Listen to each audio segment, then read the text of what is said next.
rise. Gentlemen, please remove your hats. We invite all active military and all veterans to please salute the flag. And now, please welcome the Coventry Chorus who will perform our national anthem.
Play ball here in Baseball Town. Reading Fightin Phils fans as your Los Luchadores, as they play on every Fiesta Friday, take on the Altoona Curve here at America's Classic Ballpark for game number 4 of the 6-game set. Your Fightin Phils walked it off last night. Hunter Marquardt scoring on a wild pitch to win 1-0 in the bottom of the 9th. A very exciting contest. Reading had just 4 hits, but the Altoona Curve had just 2.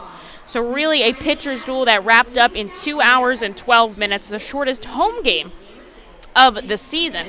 So we'll see what both teams have to offer today, as Ethan Lindau will be the Reading Fightin Phils starter, the southpaw making his 4th start here in Double-A. And he'll be throwing down to Logan O'Hoppe back behind the plate. Aldrum Corridor out in left, Hunter Marquardt in center, and Louise Ortiz in right. Sal Gazzo taking over at the hot corner today. Guzman staying put at short.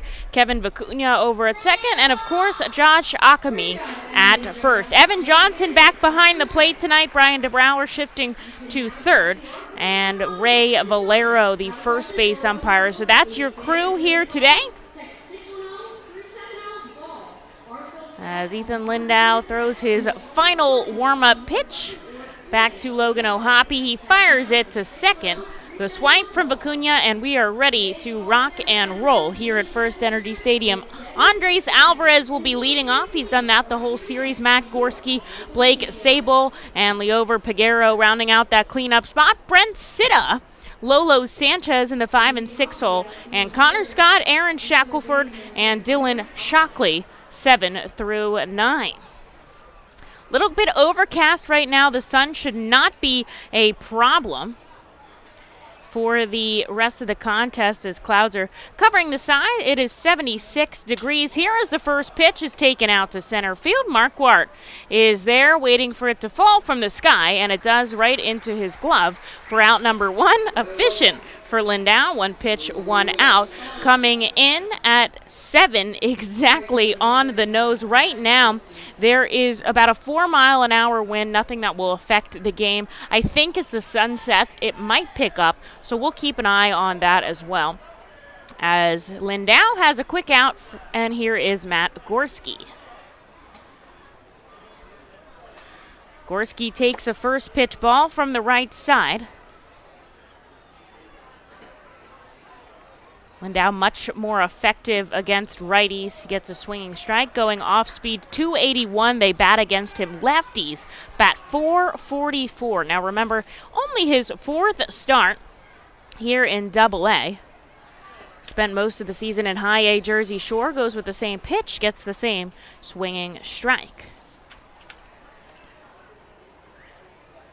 11 innings of work here in Baseball Town. The lefty with the 1-2 ground ball. Jonathan Guzman gobbles it up, fires it to first, and there's two.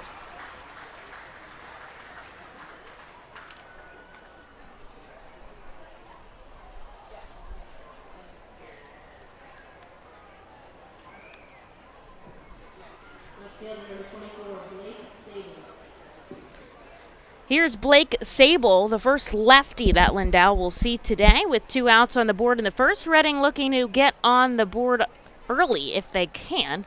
But first, Lindau will have to shut them down as he sends this foul into the stands. A one-handed grab by a fan. Well played. He keeps his hot dog and fries in the basket as he makes the catch. Super impressive. Sable takes a swinging strike down 0-2. Huge group in the pool out there. A couple birthday parties. Kids are having a blast down the right field line. Here's the offering. He'll keep his count as it hits, I think, the end of his bat. Goes back into the netting behind home plate. Good group in the 67 club down the third baseline. That is completely full. And then the left field deck's got some people. The Power Alley Pup in left center. Hits the end of the strike zone. A called strike at 3.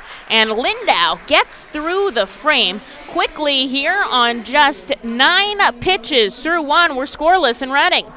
The Seidel Auto Group Deck Picnic appeals to both die-hard and casual fans with its summer picnic-like and fun tailgate atmosphere.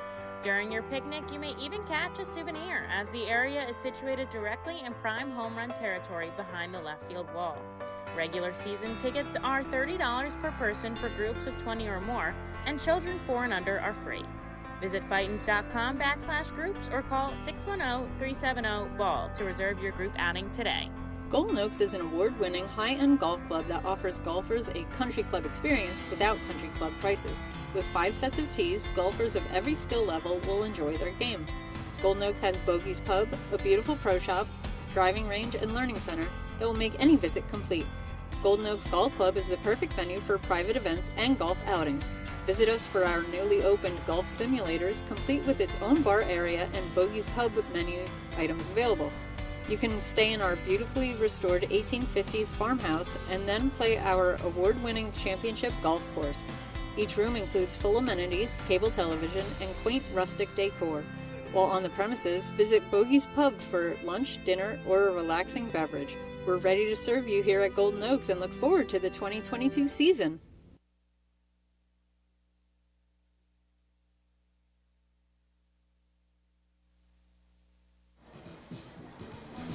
Well, Lindau sat him down quickly in the top of the first, so Reading an opportunity to get on the board first here in the bottom half. They'll go with Freesia as the DH tonight to lead off the team. Jalen Ortiz back in the field today. He'll stick in that number 2 hole. Josh Akami and then Logan Ohapi in that cleanup role as he's been almost the whole season. Aldrin Corridor batting 5th. Kevin Vicuña in the 6th spot. Jonathan Guzman, Sal Gazzo, and Hunter Marquardt 7 through 9.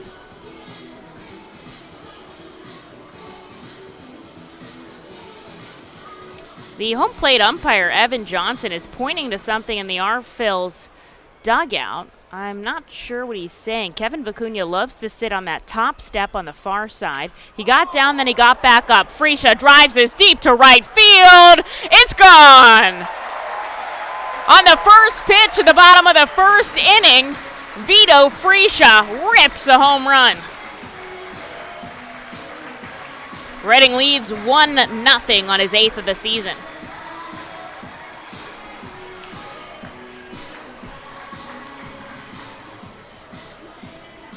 Got something in my game notes about the last time that an R-Phil led off the game with a home run. Obviously not the same as if you're on the road and it's actually the first pitch of the game, but it counts as leading off. I'm going to find that in my game notes in just a second. But with a 1-0 lead, here is Jalen Ortiz.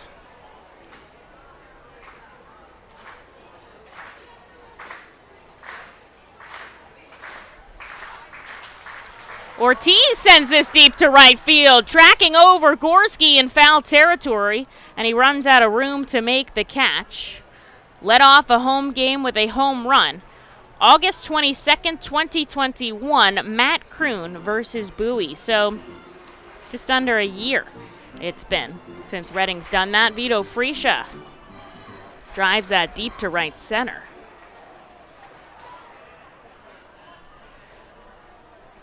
Here's the 0-2. Gets a piece of it to stay alive.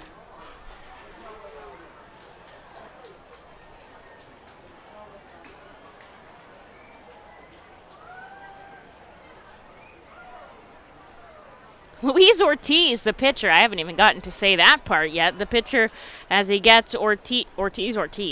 Louise Ortiz beats Jalen Ortiz here with a swinging strikeout. There's out number 1. Louise Ortiz throwing to Dylan Shockley back behind the plate. Blake Sable in left.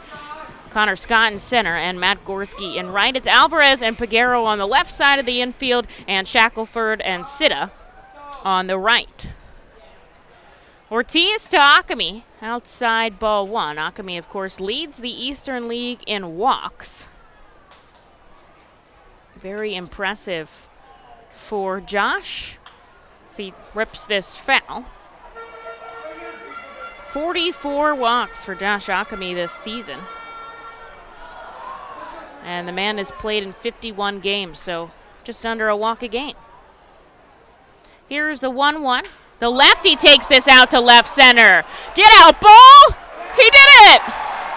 Josh Akami follows with a solo shot of his own, and Reading leads 2-0.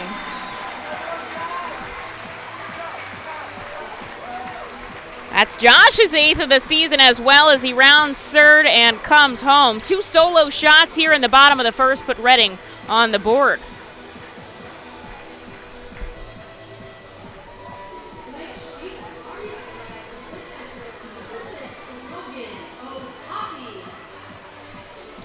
Meeting on the mound here for Louise Ortiz, who's getting lit up in the first inning. Now, I had noticed that he had let up quite a number of home runs in this season already. 5. And now he's added 2 more, 7. The meeting at the mound breaks up quickly. Here is Logan Ohapi from the right side.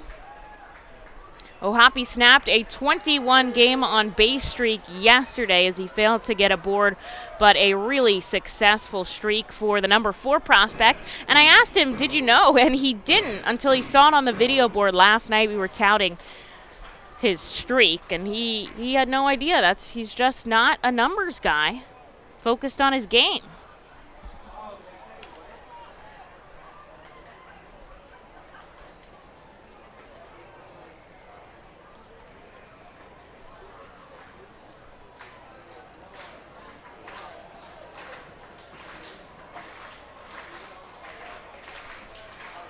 Takes a strike down and away.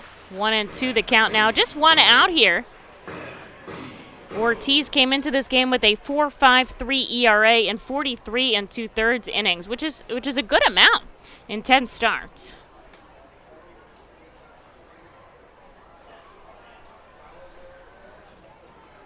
$18 walks to 53 strikeouts. Logan fouls this off his foot. He can't even run down to first.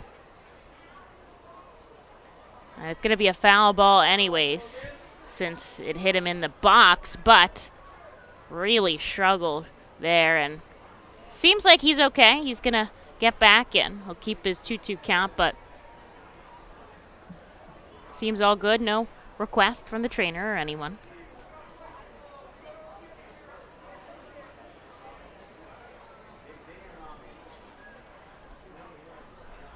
The 2-2. Ohapi drives this to center. Scott ranging over. He just doesn't get enough on it. Deep flying out to center field is out number 2 for Aldrum Corridor.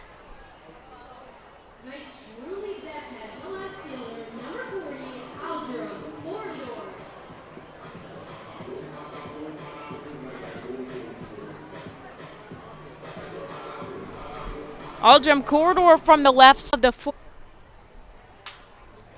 And he'll get another one as he sends this in the hole on the right side. Past the diving Sitta at first. Corridor safe, and Reading's had 3 hits in this first inning, 2 of them home runs. They lead 2-0 here with a runner on first and 2 away for Kevin Vicuña.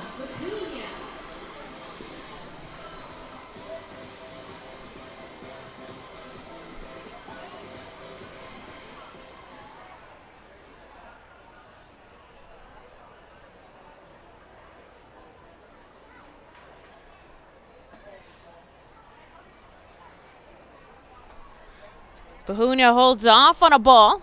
Had the day off yesterday, so coming in a little fresh.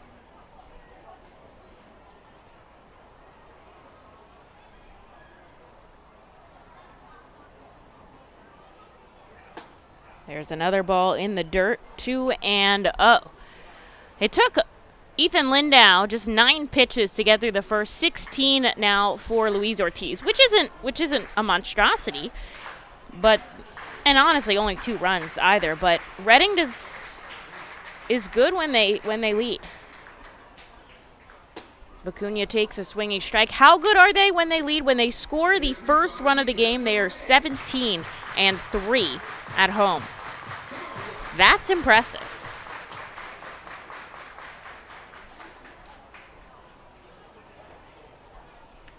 Glove at the waist out of the stretch here for Ortiz.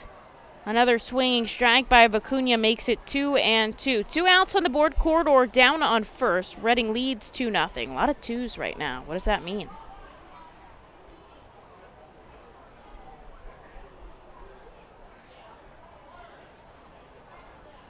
Ortiz gets the sign from his catcher. Vicuña sends this foul down the third baseline very sharply. He'll get to go again.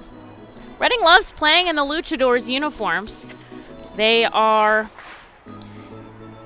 8-5 in these Fiesta Friday uniforms. They've worn them on the road a couple times as well.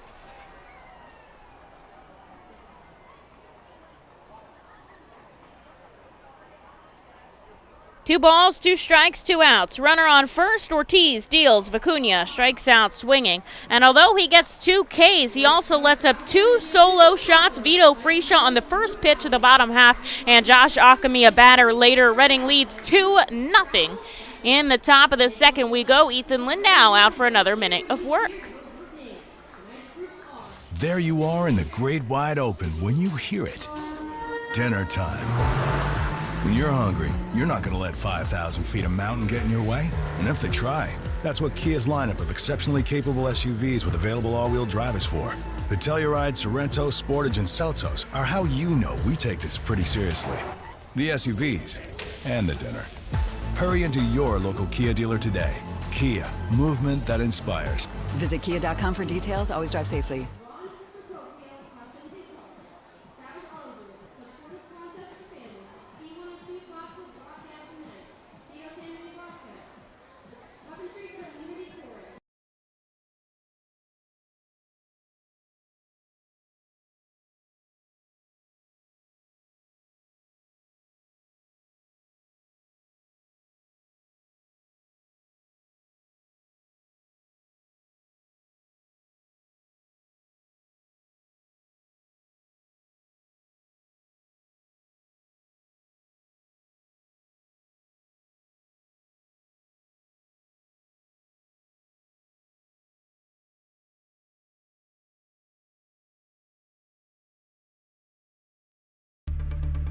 You're in a 201 horsepower turbocharged Kia Forte GT charging across a lake on a 2-lane highway. When a seaplane skims the water alongside you, a lesser vehicle might shy away from this challenge, but then the Forte shows you what it's made of. Finally, a reason to wear those aviator sunglasses you've had in the glove compartment all this time. Hurry into your local Kia dealer today for great deals on the 2022 Kia Forte. Call 800-333-4KIA for details. Always drive safely.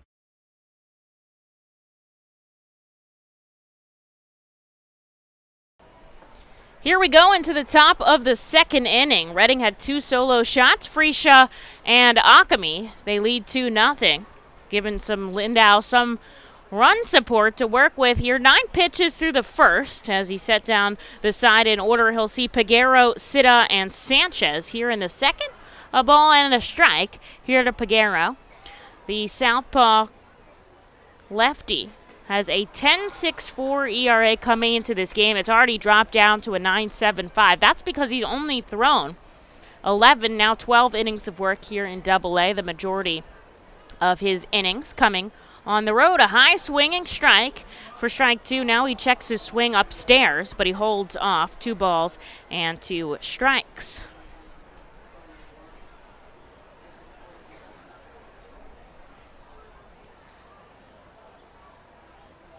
Decent Friday crowd here at America's Classic Ballpark. Fans still trickling in after the long work week as this is sent foul into the stands. He'll keep his count. Lights are already on here at the ballpark. I said it's overcast, it's gray skies. It's actually a beautiful day to sit outside. Lindau thought he had that called strike 3 on the bottom part of the zone. But now we'll go again with a full count.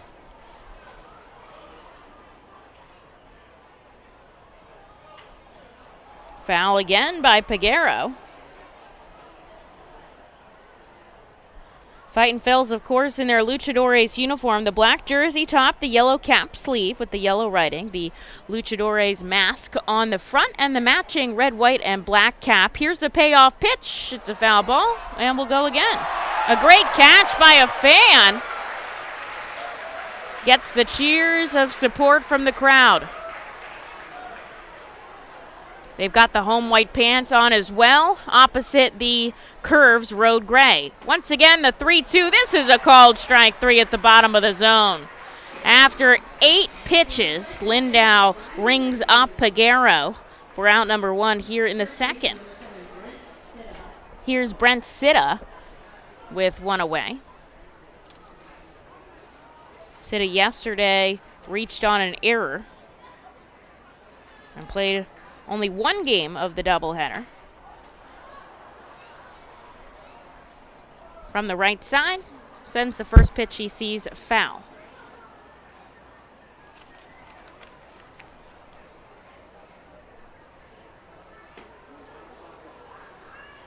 This one's a little inside, 1-1.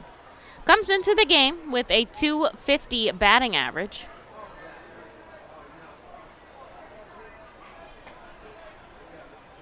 As Lindau misses low in the zone. 2-1.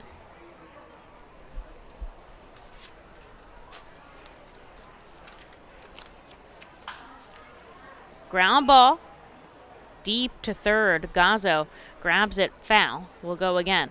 Lindau, known for his curveball in the organization. Arguably his best pitch that he uses on any count to paint the corners. Not really high velocity, but he has such good command in hitting his spots that the curve, the slider, can really induce a lot of strikes. There's a called strike 3 once more at the knees. Confusing Sitta as he goes down back to the dugout with out number 2. 3 strikeouts here for Lindau in the last 3 batters he's faced. But now we'll face the designated hitter, Lolo Sanchez. Does have a fastball. We'll see it sit between 87, 89. Maybe top out in the low 90s. Sanchez shows signs of bunt, but he holds off, and it's a called strike.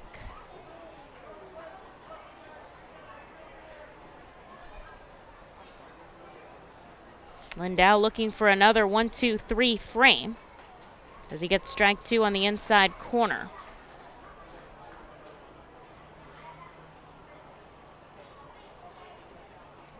He was all relief appearances in high A, so this is just his 4th start of the season, and all of his starts have been in Double A. He was our 2021 opening day starter, so he has experience coming right out of the gate.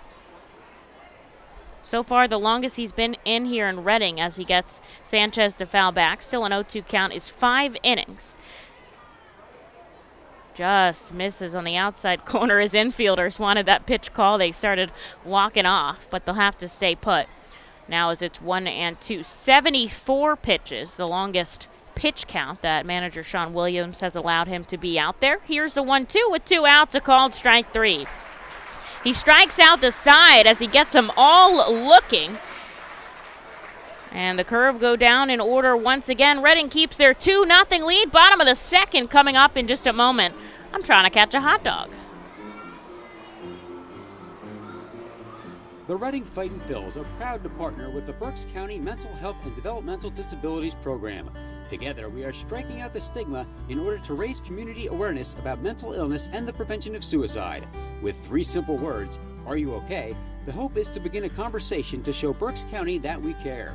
Suicide affects and hurts everyone, but help is here, and we'll work together to help raise awareness about suicide and identify what we can do as a community to prevent it. People in need of assistance and support should call Crisis Intervention at 610-236-0530. That's 610-236-0530. Berks Immunization Coalition works to provide leadership and education in promoting age-appropriate immunization across the lifespan for all residents of Berks County. This is a coalition comprised of local physicians, nurse practitioners, school nurses, immunization coordinators, immunization advocates, and pharmaceutical representatives working to encourage continuity of immunization through medical resources. They focus on educating both the community and the providers. For more information, please visit www.immunizeba.org and click Local Coalitions.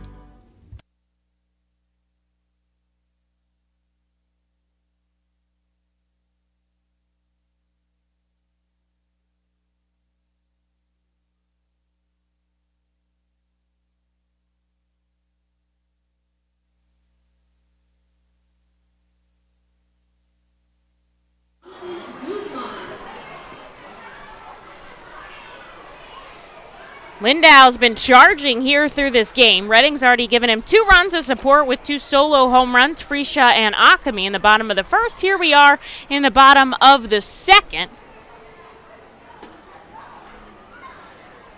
And Jonathan Guzman, Sal Gazzo, and Hunter Marquardt are due up. Guzman changing his walk-up song today. Hopefully that'll get some juices flowing in his bat. No, he hasn't been hitting as well as he'd like, but I think it's coming for him. Takes a swinging strike at an off-speed pitch, 1-2.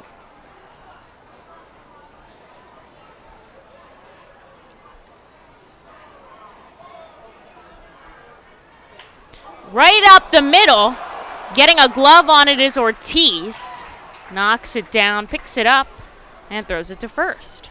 Sharply hit by Guzman, and going up the middle is a great piece of hitting, just not high off the ground enough, but I think that's a good swing.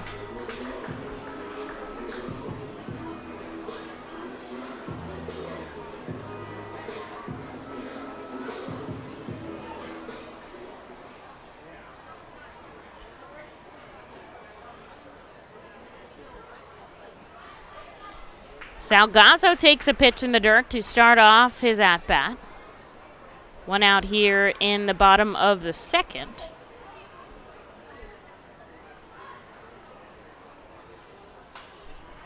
Gazzo pops this up down into left field. Sable coming in.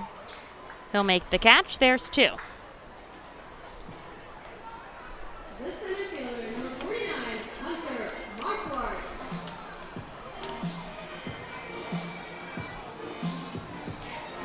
The Big Phillies have won 8 in a row. We're really excited for them here in Reading. We were watching the game yesterday during the day. Today they are back at Citizens Bank Park. Kyle Gibson on the mound for Philadelphia as Hunter Marquardt comes up. Looks like he's going to lay down a bunt. He takes a strike. Phillies lead 1-0. Reese Hoskins with his 10th home run of the season, and they're only in the bottom of the first. Marquardt from the left side here against the righty Ortiz. The wind up and the pitch in the dirt, 1-1. Marquardt came in as a pinch runner for Aldrum Corridor in the bottom of the 9th, and he ended up scoring the winning run of the game. Going from first to third on Conley's single and coming home on a wild pitch. Pulls out the bunt again. This is a ball, 2-1. Was asking him about, how you get ready for something like that, just trying to stay loose, stay warm. He knew that if that situation presented himself, he would for sure be called upon. Takes a swinging strike, tied up on the inside, 2 balls, 2 strikes, 2 outs in the bottom of the second inning.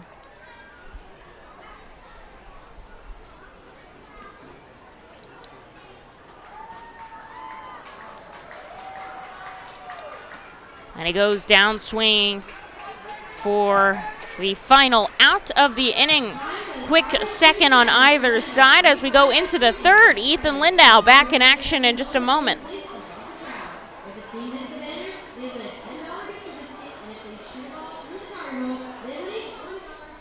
Hey, psst. Yeah, you. You want to buy some low-priced groceries? Just follow me into this well-lit Lidl grocery store. Here at Lidl, we buy in bulk and cut down on costs wherever possible. Then we pass the savings on to you. Trust me, everything's done totally legit and above board. Nothing to be worried about. Yep, Lidl's pretty great. It's just your run-of-the-mill grocery store, except with way lower prices. Lidl. Suspiciously low-priced groceries. The Reading Fightin' Phils, in conjunction with Savage Auto Group Fiesta Fridays, are proud to partner with eXp Realty Associate Broker Alex Patansis throughout the 2022 season. Visit Alex's convenient website at brgpa.com and search for your perfect home today. His custom search bar makes house hunting online easier than ever, and he's there to answer all your questions. Call Alex today at 610-926-8610. eXp Realty Associate Broker Alex Patansis is a proud partner of the Reading Fightin' Phils and all 11 Savage Auto Group Fiesta Friday games during the 2022 season. eXp Realty Group and Alex Patansis, where every move matters. Highline Merchandising, formerly Textiles, is your local small business company that provides screen printing, design, and merchandising services for local, national, and international businesses, bands, shows, and festivals, including 7-time Emmy Award-winning show Schitt's Creek and Unsolved Mysteries. Visit our website at highlinemerchandising.com. Lindau back for another inning of work. He sent down the curve in order both times that he's seen them. So we'll see if he can keep that moving. Here in the third, he'll see the 7, 8, and 9 hitters, Scott, Shackleford, and Shockley. This is popped up in the infield. Salgazzo coming on the grass. He'll make the catch. 1 pitch, 1 out for Lindau here in the third. Reading keeps their 2-0 lead. Home runs by Freesia and Akami.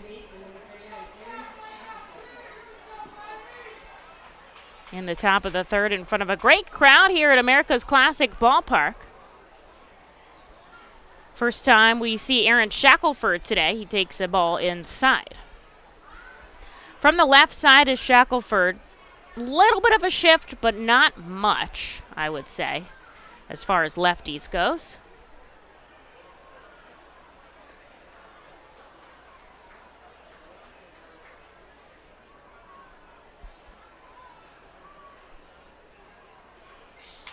Up the middle goes Shackleford. Coming in is Hunter Marquardt to make the catch. Held up in the sky long enough for the speedy Marquardt to come in and make the play.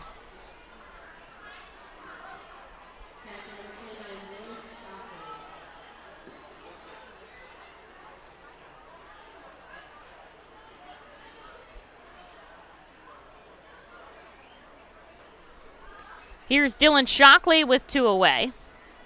Shockley, the catcher today.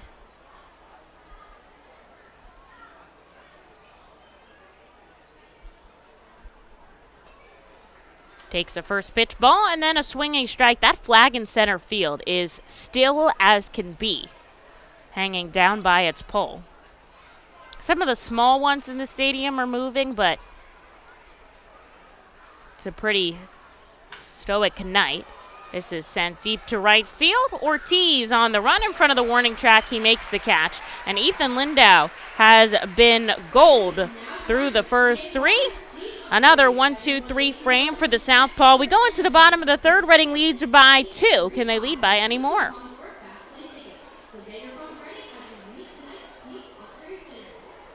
When the Reading Fightin' Phils get hungry, we turn to our team feed partners.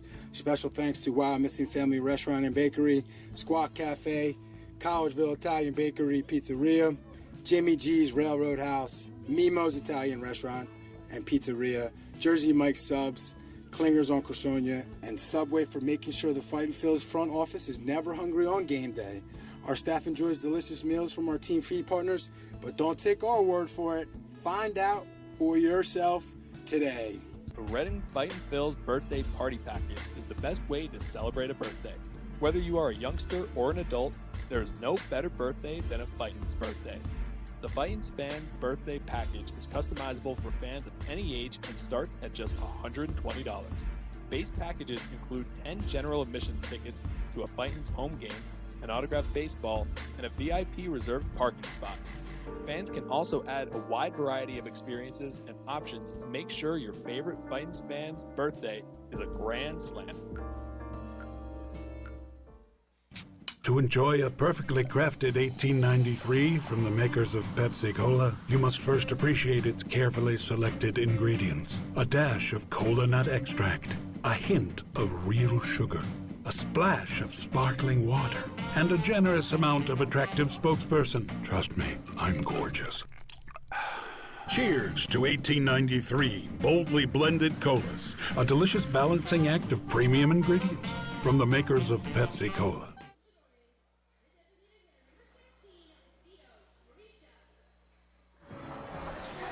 Lindau sets him down again. Through 3 innings of work, he's thrown 35 pitches. Pretty efficient, I might add, and the Fightin' Phils lead 2-0. Freesia a solo shot in the first pitch he saw to start off this game, and he'll come up for the second time against Louise Ortiz, who settled in since that first frame. Ortiz sends him a first pitch strike. Now he comes inside. 1-1. The International Fireworks of Douglasville people down in left field, setting up for the second show of 3 this weekend. Freesia connects into center field, not deep enough this time. The second baseman backs up. Scott comes in, but it's Shackleford who makes the catch for out number 1. Here's Jalen Ortiz. He struck out swinging his first time up. Ortiz out in right field today.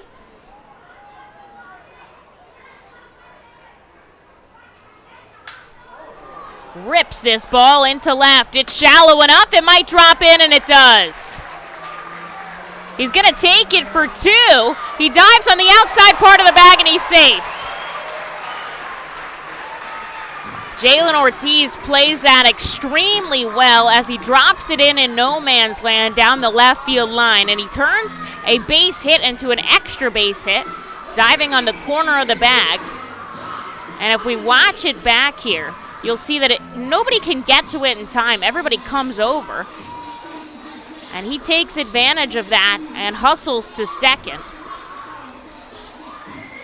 And now he gets himself in scoring position with just 1 out. And you know what might have helped him there? And I'm not saying that he didn't earn that, because he certainly put in the work speeding to second, but the bases are 3 inches larger this year, 15 inches to 18 inches, and that's more space for injuries not to occur, and was able to grab that outside edge of the bag. Maybe those 3 inches were just what he needed.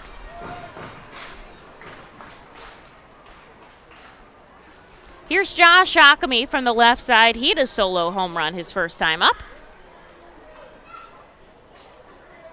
Takes the ball to start off the at-bat. Ortiz looks back at Ortiz. Now he comes home. Good framing by Shockley, but it was below the knees, and it's called that way.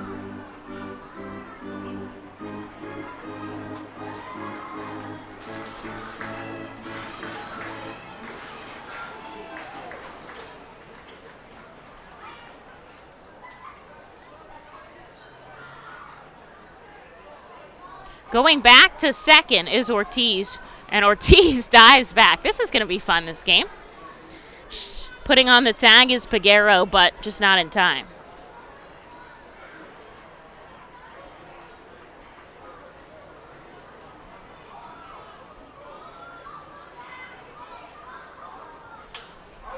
Up the middle, and it's going to drop in left center.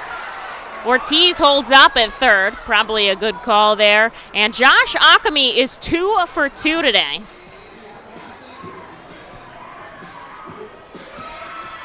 Keeps the line moving for the R-Phils. They've got runners on the corners and just one out.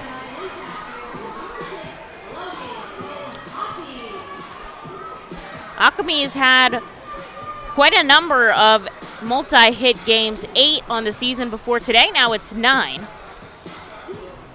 And here is Logan O'Hoppe with the chance to plate another run for the R-Phils. Ortiz 90 feet away from home. The cleanup hitter on the right side with runners on the corners and just one out. Takes the first pitch on the inside corner, strike one. Checks in with the umpire. Was that inside? Was that at the knees? Where is that being called? O'Hoppe very aware of what's going on.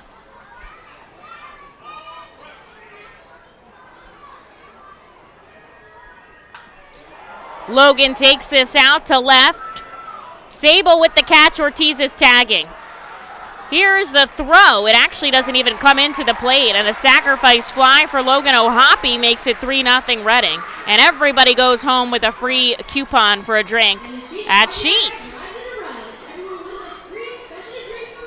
Josh Akami stays put at first. That was cut off, and I think they were just trying to make sure that Akami didn't advance, knowing that they wouldn't get Ortiz at the plate. If that was Jack Conley out there, he would have been long gone. But Reading plates a run on a sacrifice fly by O'Hoppe. They lead 3-0. Akami still out on first. Here's Aldrum Corridor. Corridor chops this down the line. Foul. We'll go again.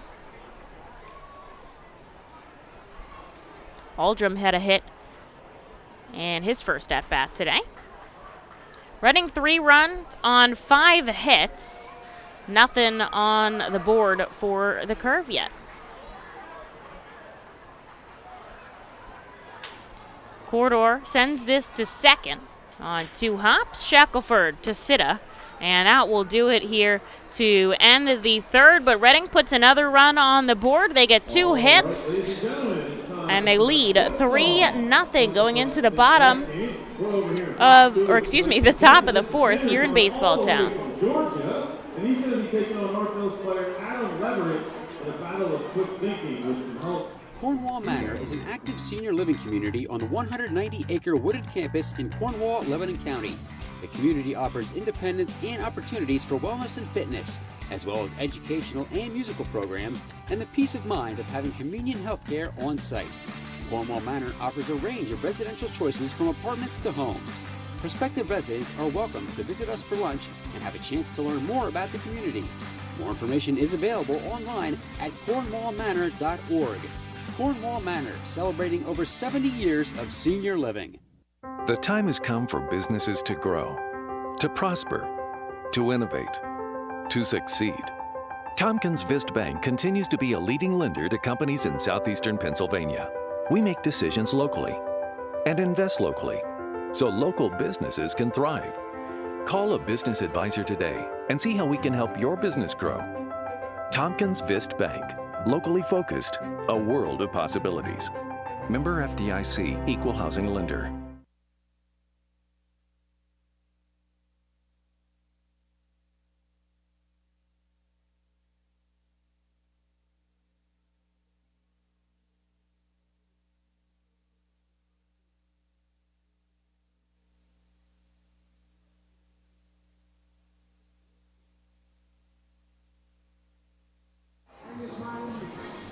Reading put another run on the board. Logan O'Hoppe's sacrifice fly makes it 3-0 as we enter the top of the fourth here in Baseball Town. It's Ethan Lindau out for another inning of work.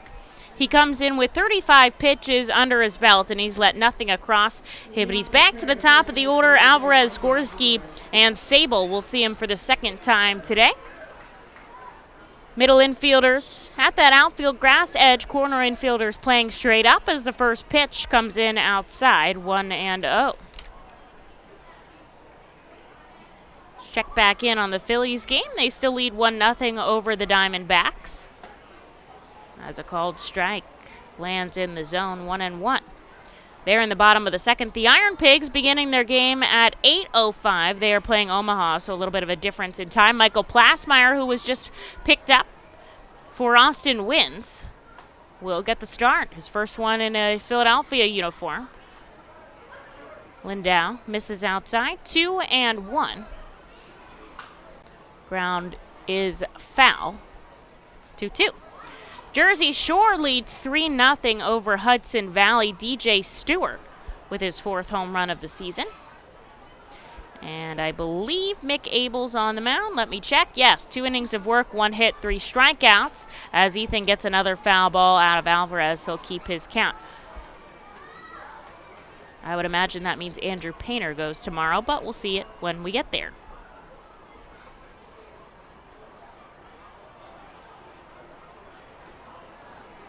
Clearwater just beginning their game scoreless against Bradenton.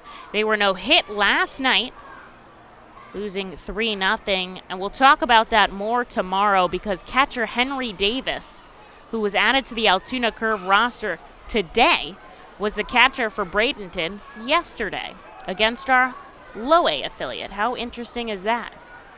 Time is called by Alvarez. He digs into the dirt a little bit more. I like when affiliates play each other at the same time. I think it's fun. Here's the 2-2. Upstairs, Ohapi with a good pop, and the count is now full. Entire infield backs up with the 2 strikes on the board. Here's the payoff pitch. Fouled back. A lot of high pitch count at bats here for Leverett. That was number 7. Nope, 8. Excuse me.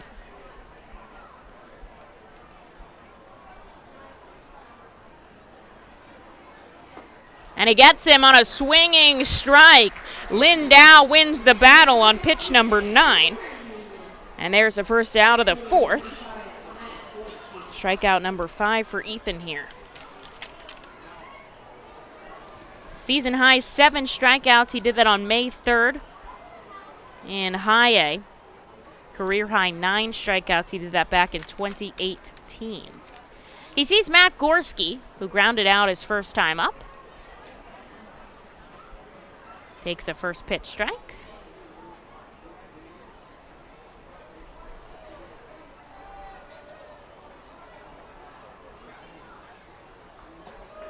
And then watches a second one just drop into the zone. The curveball really working for Lindau today.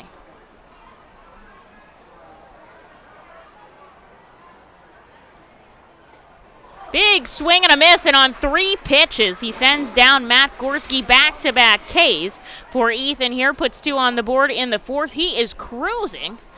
And now we'll see Blake Sable seeing if he can continue the streak.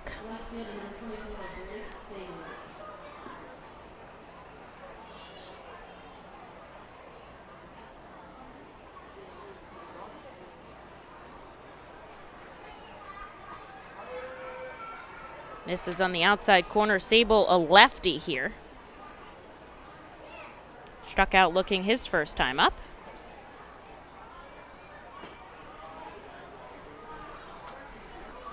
Two balls, no strikes.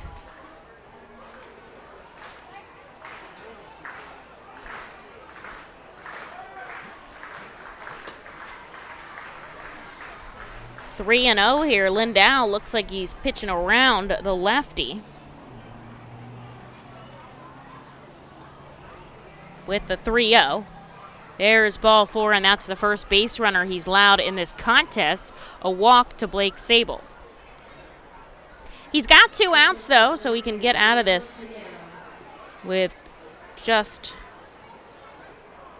one more batter. He'll see Peguero, who struck out looking. Not a strikeout so far for Lindau.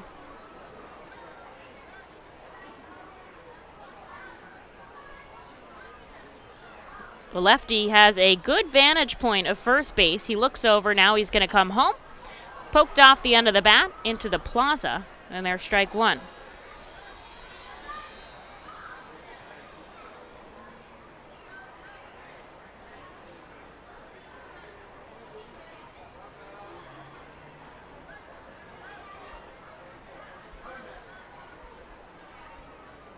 Takes a moment to look over to first. Now he comes home. The 0-1 popped into left field. Chasing it in is Ortiz. And he's able to make the catch on the run. What speed by Jalen as he comes in quick and snags it out of the sky. That will do it. Altoona gets a runner on, but they strand him there, and Reading keeps their 3-0 lead. To the bottom of the fourth we go in just a moment.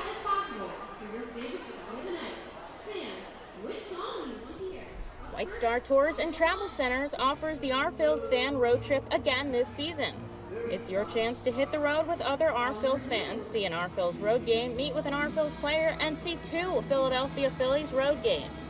The White Star R-Phils fan road trip visits Erie and Pittsburgh, Thursday, July 28th through Sunday, July 31st. You see the R-Phils at Erie, meet with an R-Phils player or coach, then head to Pittsburgh for a tour of the city, including the Incline, and a ride on the Yankee Clipper riverboat. You will attend 2 Phillies games versus the Pirates on Friday and Saturday before traveling home Sunday with a stop at the Flight 93 National Memorial. Visit the customer service booth for more info on the White Star R-Phils fan road trip to Erie and Pittsburgh. Space is very limited. Sign up today. Nursing home neglect is a serious problem. If you or a loved one has suffered from bed sores obtained in a nursing home or a fall down in a nursing home resulting in a fracture, our friends at Swartz Culleton can help. Call the attorneys at Swartz Culleton for a free consultation. Their phone number is 1-800-JUSTICE. That's 1-800-587-8423. Once again, call 1-800-JUSTICE today. Swartz Culleton is a proud sponsor of the Reading Fightin' Phils.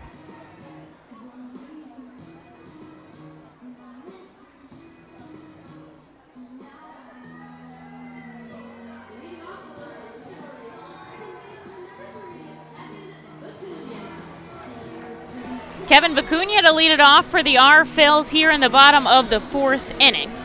Another great frame by Ethan Lindau keeps Altoona quiet. Reading will see Vicuña, Guzman, and Gazzo here in the bottom of the 4th, up 3-0.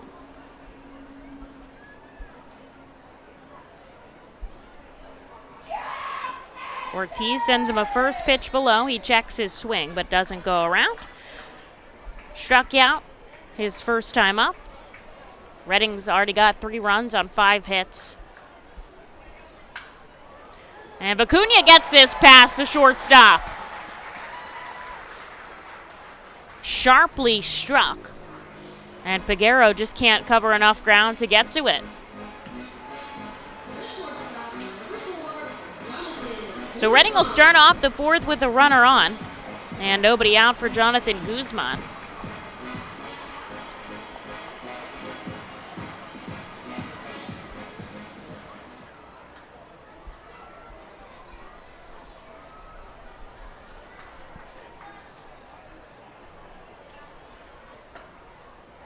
Guzman hit a sharp line drive back to the pitcher to get out his first time up.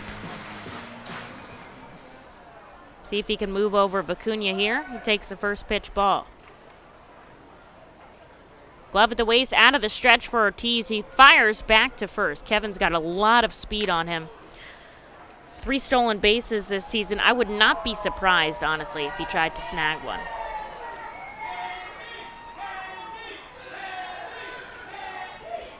Ortiz, 47 pitches, slowly grounded to the shortstop, 6-4, and they can't turn 2. Vicuña's slide breaks up the throw. And on a fielder's choice, Jonathan Guzman replaces him at first. The third baseman, number 7, Sal Gazzo. Here's Sal Gazzo with 1 away and a runner on first. Reading leading 3-0. Solo home runs by Frisha and Akami. And a sacrifice fly from Logan O'Hoppe put him on the board early. Ortiz again over to Vicuña. This is a different at-bat, so this is technically just step off 1 for this at-bat.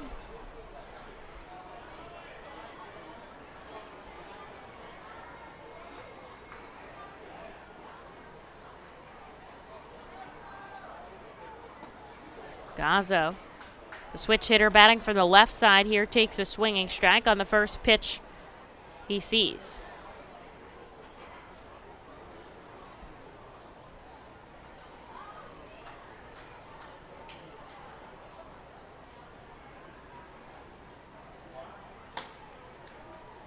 Sal takes a pitch outside, 1-1. Roman Quinn was signed as a minor league free agent by the Royals. Was DFA'd by the Phillies a couple weeks back and chose free agency instead. Runner going, the 1-1. Here's the throw down. It's a good throw, and they get him. Peguero, playing off the bag, makes the tag, and Vicuña just can't get around it. Gazzo takes the ball, though, 1-2.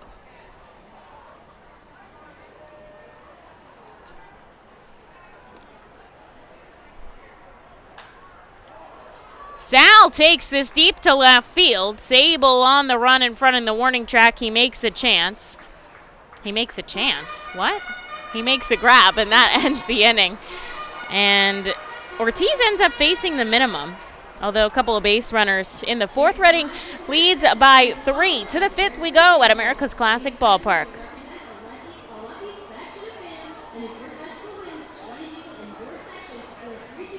Nursing home neglect is a serious problem. If you or a loved one has suffered from bed sores obtained in a nursing home or a fall down in a nursing home resulting in a fracture, our friends at Swartz Pelleton can help. Call the attorneys at Swartz Pelleton for a free consultation. Their phone number is 1-800-JUSTICE. That's 1-800-587-8423. Once again, call 1-800-JUSTICE today. Swartz Pelleton is a proud sponsor of the Reading Fightin' Phils.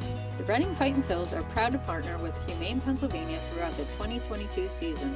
Humane Pennsylvania is the region's premier leader in animal welfare and empowers the people in our communities to increase their capacity to care for animals so that all animals are healthy, safe, and treated humanely. Humane Pennsylvania is proud to be a Fiesta Friday and Bark in the Park sponsor. Learn more about Humane Pennsylvania and how you can help build the best community for animals anywhere by visiting humanepa.org. This is the Crazy Hot Dog Vendor coming to you from the radio booth. When I need to get somewhere in a hurry and the ostrich isn't cutting it, I hop on my Harley Davidson from Classic Harley Davidson. It's your one-stop shop for all your Harley needs. They have everything you need from boots, jackets, t-shirts, gloves, mugs, and oh yeah, they have a great selection of bikes too, which are almost as good on gas as an ostrich. Go to Classic Harley Davidson for everything Harley Davidson, and I'll see you at Harley Night.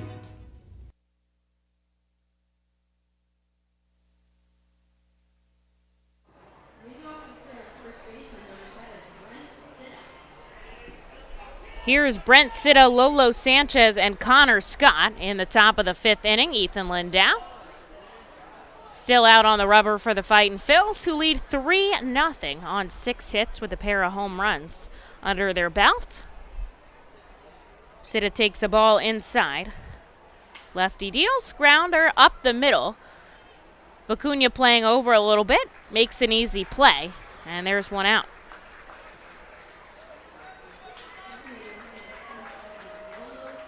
Here's Lolo Sanchez, who's 0 for 1 today. One of Lindau's strikeout victims.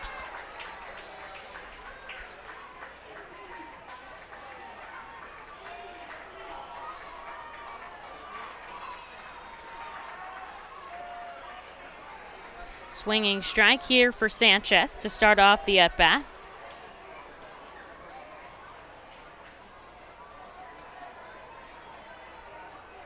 Looks like he wants to lay down a bunt, holds off on a ball. And it's 1-1.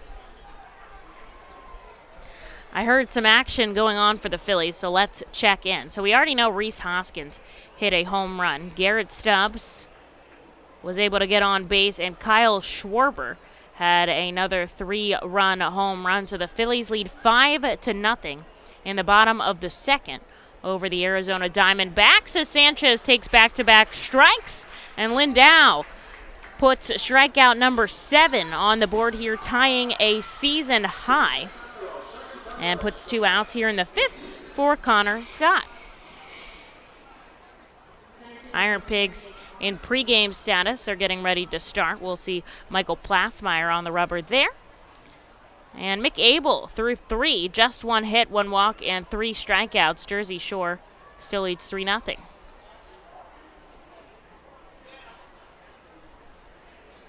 First pitch ball here to Connor Scott, who's 0 for 1 after popping up to the shortstop. Now he takes a strike on the outside corner. And Ethan is cruising here through these batters. 61 pitches, trying to get through 5.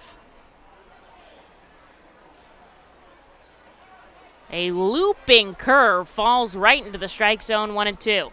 2 outs in the top of the 5th inning. Allowed just a walk in this contest. Time is called as Scott steps out.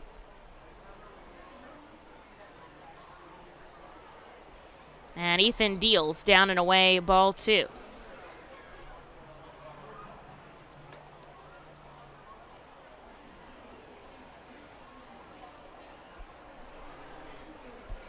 Ethan, a big windup, hits the outside again, just too far, and now it's full, looking for out number 3 here in the top of the 5th. His team leads 3-0, but would love to get back up in the bottom half in front of a big hometown crowd as the payoff pitch comes in, and it falls just at the letters. So it's ball 4, and for the second time tonight, Lindau will issue a free pass. Connor Scott jogs down to first, but there's 2 outs here in the top of the 5th for Aaron Shackleford.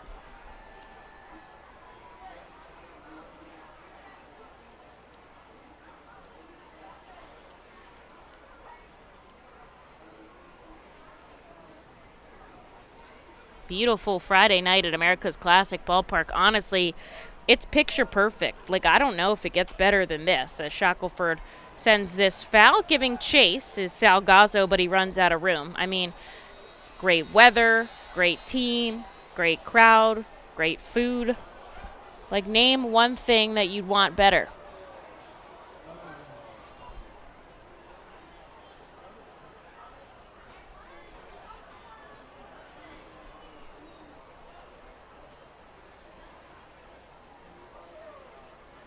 Lindau takes a breath. He looks at the runner at first, and now he comes home inside, a ball and a strike. That's Connor Scott, who walked down there. There is 2 outs on the board here. Lindau working through the top of the 5th, trying to keep it clean.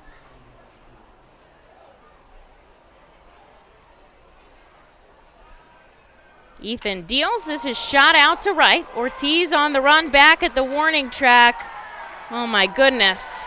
A 2-run home run for Aaron Shackleford. Puts the curve on the board. Reading leads 3-2. That's the only hit of the night Lindau gave up. Missing there on just that one pitch, and nothing that Ortiz could do about it. Way out to right center. Shackleford with a 2-run home run. Puts the curve back in this game. Reading still leads by 1. There's 2 outs here in the top of the 5th.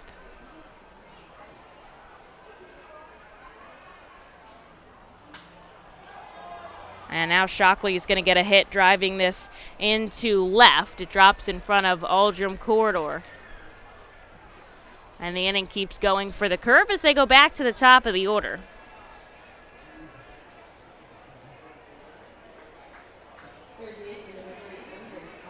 That was Shackleford's 8th home run of the season. A lot of people's 8th today. That's weird.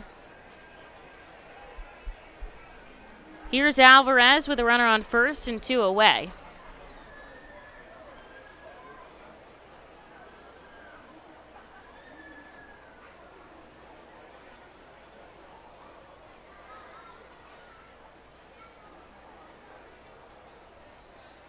Lindau taking his time. Signs of bunt being shown by Alvarez as the tying run is over on first. He's the go-ahead run at the plate.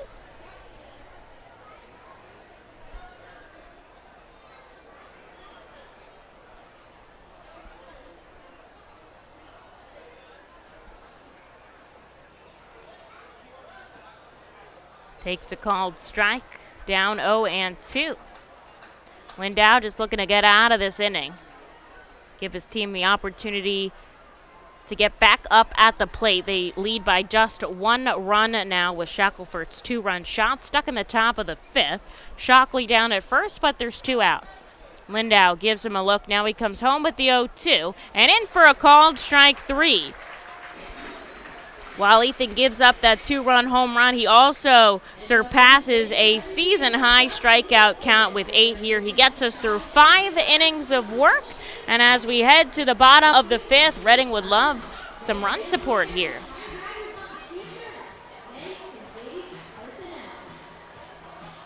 The award-winning Reading Hospital Tower Health Character Pool Party provides an unforgettable night out with your family and friends. Enjoy a baseball game while swimming in the 87-degree heated pool directly behind the right field home run wall.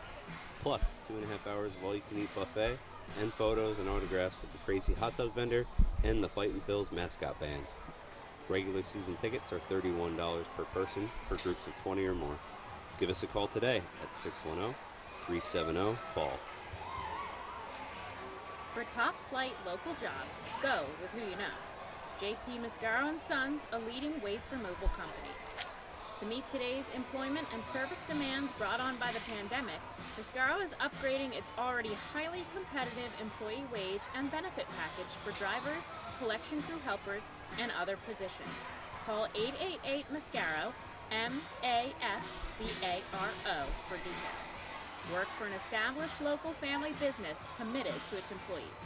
Again, call 888-MASCARO today or apply online at www.jpmascaro.com. Highline Merchandising, formerly Textiles, is your local small business company that provides screen printing, design, and merchandising services for local, national, and international businesses, bands, shows, and festivals, including 7-time Emmy Award-winning show Schitt's Creek and Unsolved Mysteries. Visit our website at highlinemerchandising.com.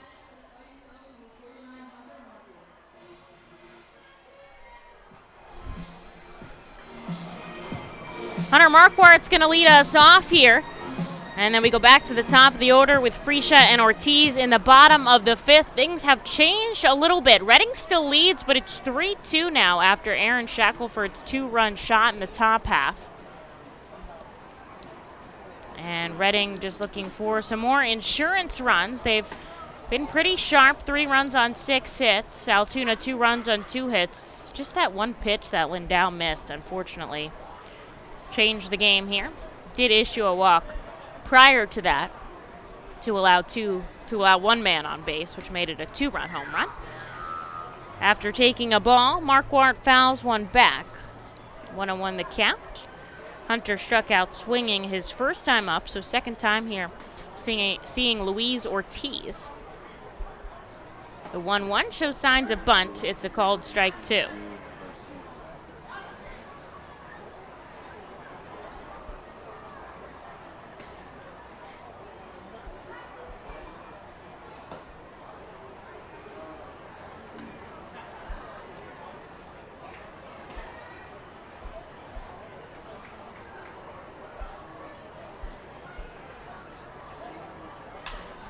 Up the middle goes Marquardt. It's deflected off of Ortiz, and he's going to run it out down to first. The speed comes in handy once again for Hunter.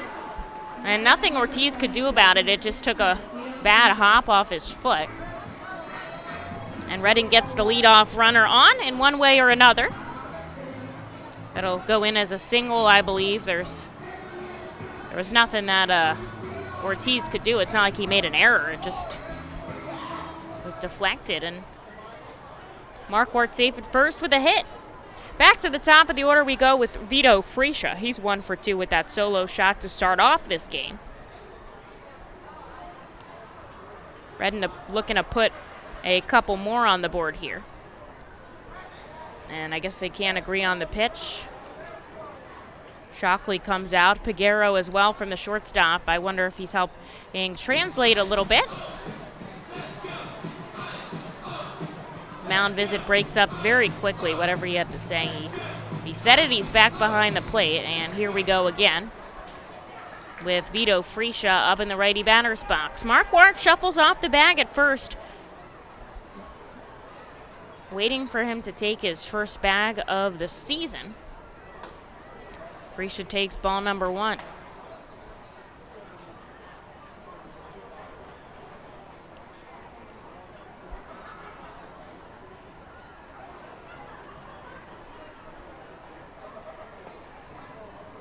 This one hits the outside corner. Altoona does have somebody warming up in their bullpen. Ortiz just had 57 pitches here. And something drops onto the field down in left. The left fielder is going to, it was a baseball. That's not good. The left fielder throws it back into the stands. Can't have 2 of those on the ground. That just don't work. So after they get that settled, Freesia steps back in with a 1-1 count. Nobody out, runner on first.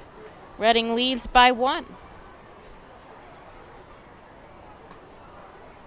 Ortiz smokes this over to check on Marquardt, but he dives back in safely.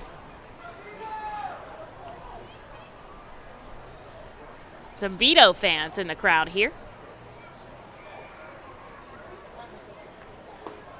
Checks his swing, but he doesn't go around. 2 balls and a strike. Sun beginning to set here at the ballpark. It's really deep blue down the right field line, and it's sunny down the left field line. Marquardt shuffles off the bag at first. Here's the 2-1 to Vito. He takes a swinging strike, 2 balls and 2 strikes here. Reading scored 2 in the first, solo shots by Vito himself, and Josh Shockley, a sacrifice fly from Ohapi, put another one on in the third to make it 3-0. In the top of the 5th, though, Altoona had a 2-run home run from Shackleford to put them within 1. Reading trying to bounce back here in the bottom half. Marquardt on first, nobody out. Here's the offering to Freesia, and he swings through a 98-mile-an-hour fastball for strike 3. Please welcome our final junior field announcer, Louise. Now batting for the Fighting Phils, number 15, Jalen Ortiz. Here is Jalen Ortiz with an opportunity to do some damage for the Fightin' Phils.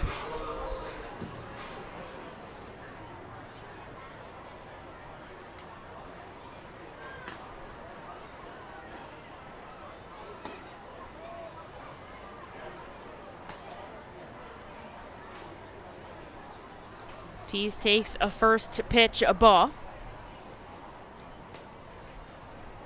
He had a double back in the third, ended up scoring a run for the Phils, which right now is the go-ahead run. This is in the dirt. It gets away from Shockley. Marquardt chooses to stay put instead of risking it all.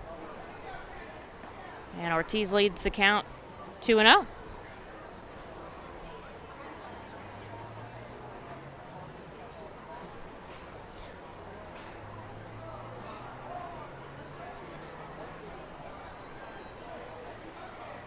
From the right side with a open batting stance. Jalen wiggling that bat on his right shoulder.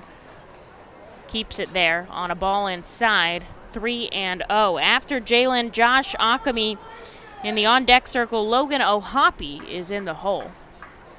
Reading in the heart of their order here as they try to come up in a big way. Ortiz deals way inside, bumping Jalen out of the batter's box. And our Ortiz beats their Ortiz 2 times out of 3 tonight. Jalen runs down to first on a free pass. Marquardt shifts to second, and Reading's got something brewing with 2 on and just 1 out, and their manager, Kyron Madison, has seen enough. Nope, who is that? What is the integrated baseball performance coach? I'm going to have to go and talk to their broadcasters tonight. I bet that, well, you know what? He's going to take him out, whatever he does. Unless that's Madison wearing a different number, but I don't know. Anyways, they're taking out the pitcher. That's what I thought they're going to do. They point to the bullpen. We'll give him a second to warm up here, and then we'll be back with some more baseball stuck in the bottom of the 5th. The Phils threatening, and they already lead by 1. The Enersys Power Alley Pub features a 2.5-hour all-you-can-eat buffet, private bar with bartender, 2 rows of seats, enjoy a baseball game seating, and 4 cafe tables. The pub provides your party a private area to enjoy the ball game away from other fans. The Enersys Power Alley Pub may accommodate groups of 40 to 60 people. Enjoy socializing with your group and watch the game with a unique bench. Highline Merchandising, formerly Textiles, is your local small business company that provides screen printing, design, and merchandising services for local, national, and international businesses, bands, shows, and festivals, including 7-time Emmy Award-winning show Schitt's Creek and Unsolved Mysteries. Visit our website at highlinemerchandising.com. Celebrate the history of our national pastime at the National Baseball Hall of Fame and Museum in Cooperstown. See priceless treasures that will bring your baseball memories to life.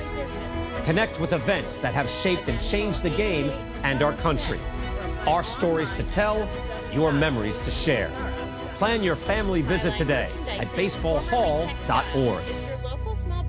See you in Cooperstown, where the journey becomes legend. And merchandising services for local, national, and international business.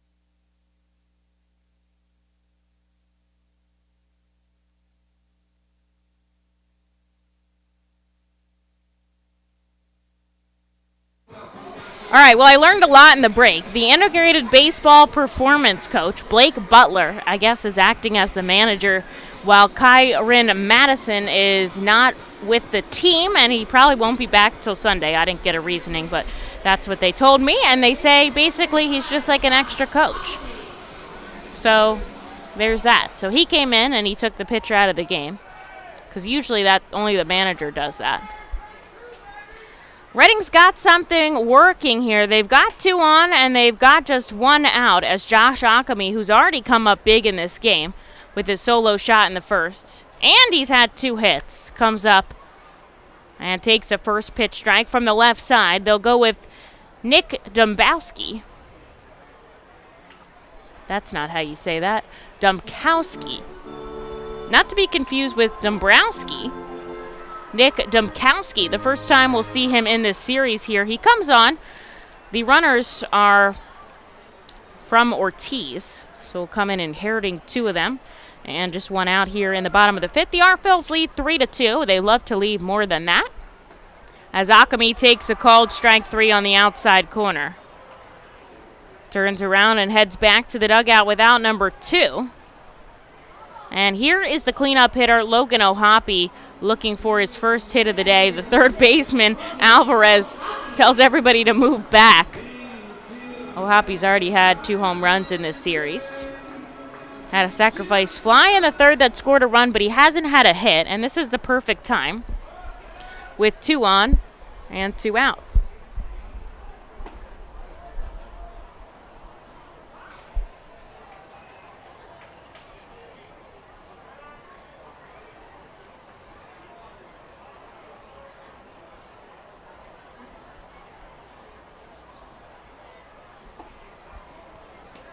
O'Hoppe holds off on back-to-back balls. He leads this count 2-0. Marquardt got on a hit. Ortiz walked him over to second, so Reading has a runner in scoring position here with 2 away. Manager Sean Williams down the third baseline is ready to wave him home. Domkowski deals. O'Hoppe takes it out to left, get out ball. A 3-run home run for the cleanup hitter. Blows this game open. Logan, a team leading 13 long balls on the season. Cranks another one. Let's watch it back. He just grabs it on the outside corner and takes it right to Power Alley.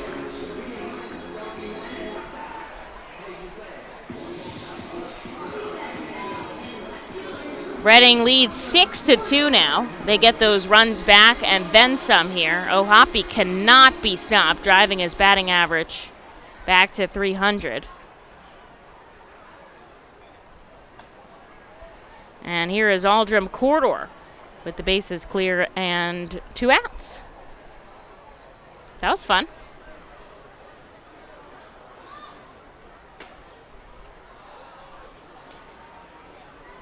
Corridor takes a ball and a strike here. Domkowski responsible for just 1 of those runs, as the other 2 will track back to Louise Ortiz, the starter. Corridor pumps this foul, 1-2. Reading 6 runs on 8 hits. Altoona 2 runs on 2 hits. Both teams have been clean in the field today. Demkowski, lefty comes home, or Corridor takes a swinging strike above the zone, and that'll do it here. But Reading plates another 3. Logan O'Hoppe, the Phillies' number 4 prospect, does it again. A 3-run home run makes it Reading 6, Altoona 2.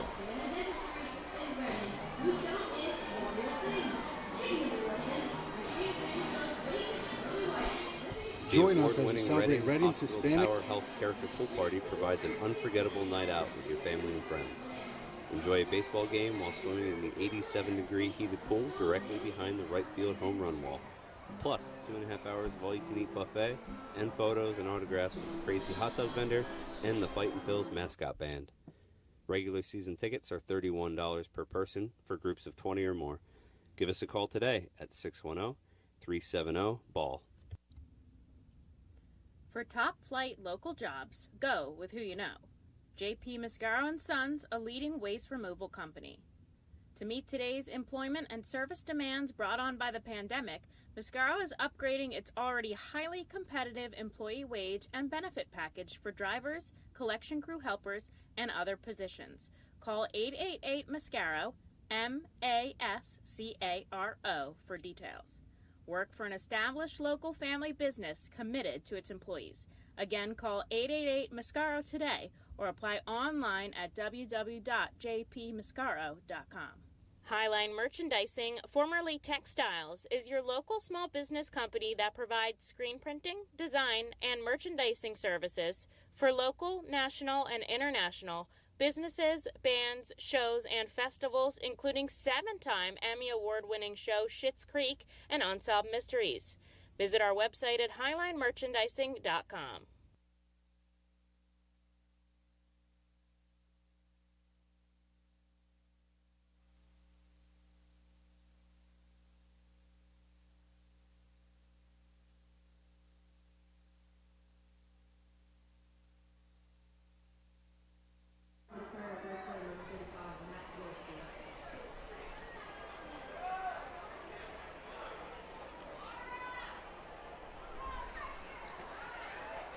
Ethan Lindau hands the ball over to Julian Garcia. After 5 innings of work, Garcia will start off with Gorski, Sable, and Peguero here as Gorski sends this one foul into the stands. A ball and a strike. Reading up 6-2. Logan O'Hoppe with his 13th home run of the season gave Reading another 3 runs on the board. And enough to ride off of, hopefully, here, Lindau. A stellar start, 5 innings of work, 2 hits, 2 runs. That was on a 2-run home run by Shackleford, 2 walks, and a season-high 8 strikeouts on 72 pitches. So Garcia will take the 6th here as he sends back-to-back balls to Gorski to make it 3-1.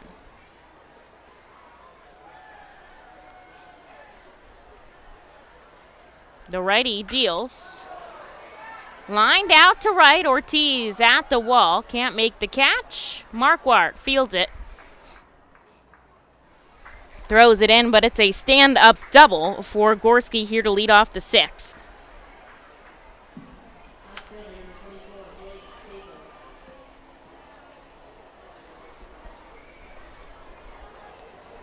Blake Sable comes up with a runner in scoring position. He's walked today. He's also struck out.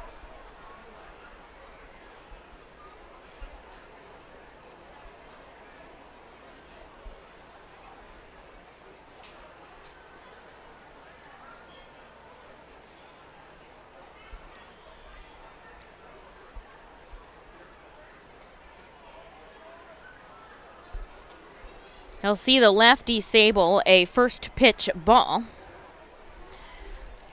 Look at my This Day in History in Baseball Town here. It's a good one. The Arphils get homers from Dylan Cousins, Jorge Alfaro, and Rhys Hoskins in the same game for the 2nd time in 4 days.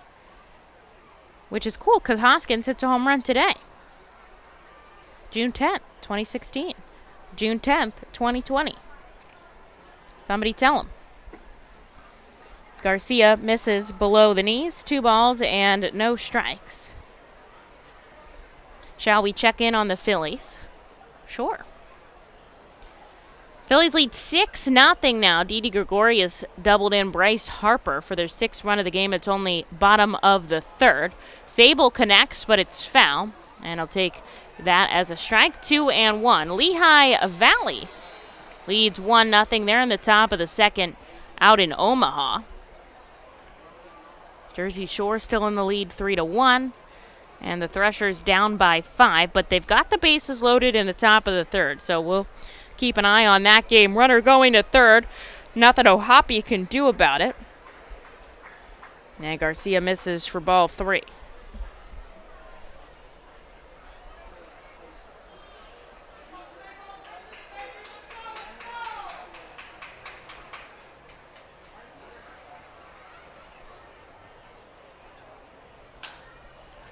Ground ball to the right side. Vicuña makes the play, but coming home is Matt Gorski, and that cuts the Fightin' Phil's lead in half. 6-3 now, as Altoona gets one back in the top of the 6th, but there's an out on the board and nobody on the base pass here for Garcia as Peguero comes up. He's 0 for 2 today.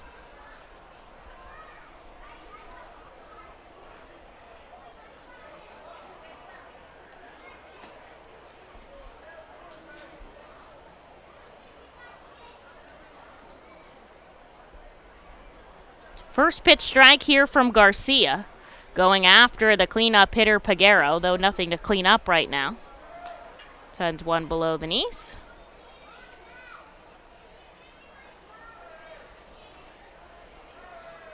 Redding's won back-to-back contests here over the Curve, who took game 1 of the doubleheader on Wednesday. Redding took the second one on yesterday, so they lead 2-1 in the series. They've lost back-to-back series, so trying to turn things around as we get close to the end of the first half, which is on June 26th.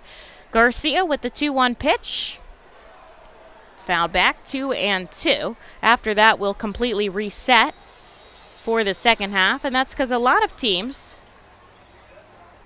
will get almost, not a completely different roster, but a lot of players are going to make the move up to AAA and up from High A joining us. So we'll see how that goes as Garcia gets a swinging strike out. Peguero chases down and away.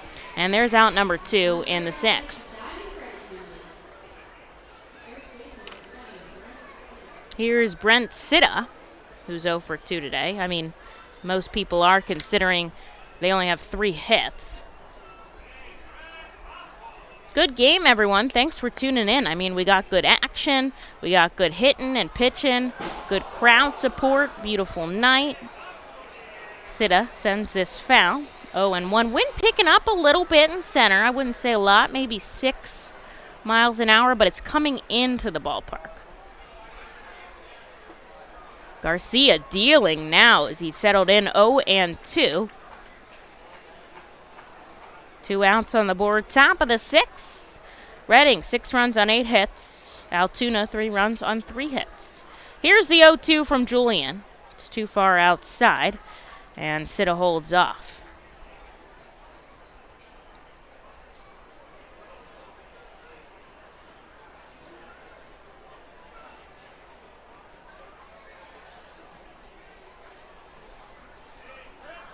Takes that same breaking ball. And we'll go again. Altoona's already plated 1 run here in the top of the 6th inning. Redding trying to leave it at that. They lead 6-3. And Garcia has got Sitta here down to his final strike. The righty sends the 2-2 home, and this is crushed out to left. It's long gone. And Brent Sitta has a solo shot to make it 6-4. Altoona's second home run of the game. His 3rd of the season. Nobody was on base, so just a solo shot. Lots of offense here on either side. A couple of home runs for each team.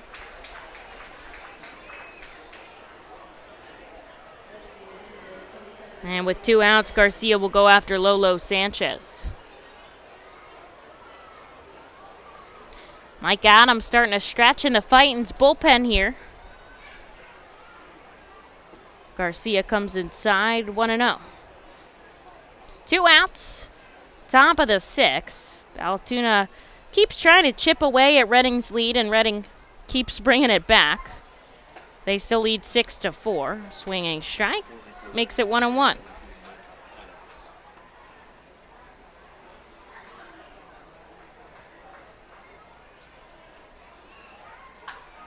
Ground ball, left side, but it's foul, and that's strike 2. Once again, Garcia 1 strike away from getting out of this inning.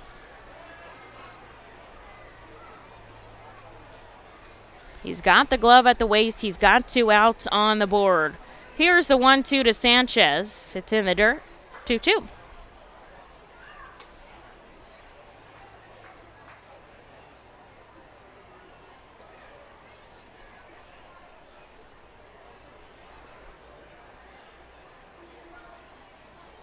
Bouncing in front of the plate is Garcia, and now it's a full count.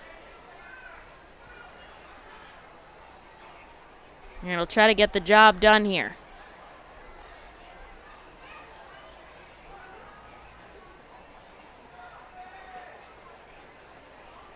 Three balls, 2 strikes, and it's a called strike 3. Sanchez knew it. He's turning around. He's walking back to the dugout, and Garcia gets out of the frame. 2 runs do score, including a solo shot from Brensina, making it 6-4. But the R-Phils are still on top here, and they're coming back to bat in the bottom of the 6th, so don't go anywhere. There you are in the great wide open when you hear it. Dinner time. When you're hungry, you're not going to let 5,000 feet of mountain get in your way. And if they try, that's what Kia's lineup of exceptionally capable SUVs with available all-wheel drive is for. The Telluride, Sorento, Sportage, and Seltos are how you know we take this pretty seriously. The SUVs and the dinner. Hurry into your local Kia dealer today. Kia, movement that inspires. Visit kia.com for details. Always drive safely. Feasers Incorporated, a family-owned full-line food service distributor located in central Pennsylvania. Services restaurants, sporting facilities, theme amusement parks, healthcare facilities, educational facilities, and other institutions throughout Pennsylvania and the Mid-Atlantic region. For over 100 years, Feasers and its employees have committed themselves to making customer service their highest priority. Feasers works hard to provide customers with the products they require, delivered by their helpful fleet drivers. Feasers is large enough to serve and small enough to care. For more information, call 800-326-2828 or Feasers.com. The Reading Fightin' Phils are proud to partner with the Berks County Mental Health and Developmental Disabilities Program. Together, we are striking out the stigma in order to raise community awareness about mental illness and the prevention of suicide. With 3 simple words, "Are you okay?" the hope is to begin a conversation to show Berks County that we care. Suicide affects and hurts everyone, but help is here, and we'll work together to help raise awareness about suicide and identify what we can do as a community to prevent it. People in need of assistance and support should call Crisis Intervention at 6. The curve played 2 in the top of the 6th inning. The last time they did it, Reading smacked 3 in the bottom half. So we'll see what they got here in the bottom of the 6th as Kevin Vicuña takes back-to-back strikes. To start off isn't bad. It's still Domkowski out on the mound for the Altoona curve. Reading leads 6-4 here in the bottom of the 6th inning. Beautiful cotton candy sky going on in the background. If I get a good pick, I'll post it. Vicuña fouls one back sharply. And he'll keep his 0-2 count.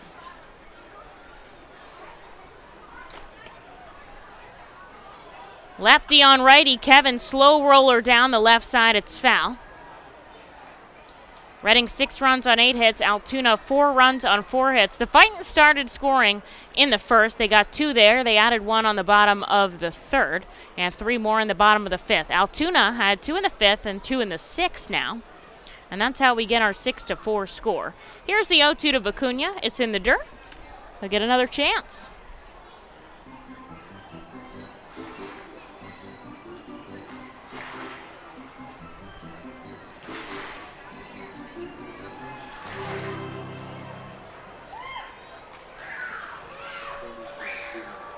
Domkowski signed as a free agent in 2021. He went undrafted So just his second season in pro ball as Vicuña sends this one foul up the third baseline once again. It's pitch number 6 of the at-bat. Out of the University of Hartford. Born and raised in West Springfield, Mass. East Coaster, Northeast, really. And the lefty glove at the waist, so 1-2. Vicuña chases in the dirt. It's dropped by the catcher. He'll try to run it out on first, but he can't.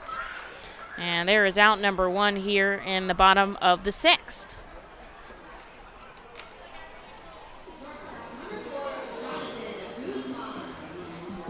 Jonathan Guzman comes up, 0 for 2 with a caught stealing. Trying to turn it around here and get something started for the Fightin' Phils.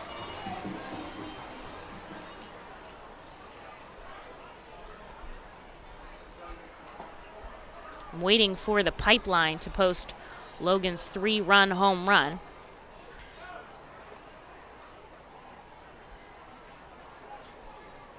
With that moonshot, he's now tied for 4th in the Eastern League. Beating out Alvarez, who he was tied for 5th with. Oh my gosh, the sky is so beautiful right now. I'm paying attention to the game, but I gotta get this pick. I need a pano. Guzman, the 1-1 with 1 out, takes a ball high.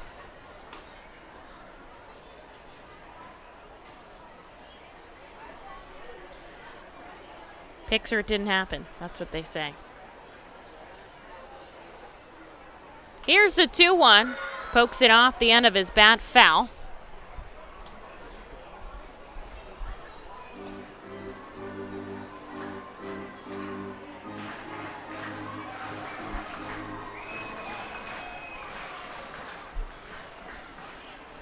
Two balls, 2 strikes. 1 out on the board. Guzzi fighting off Domkowski here. He sends another one foul.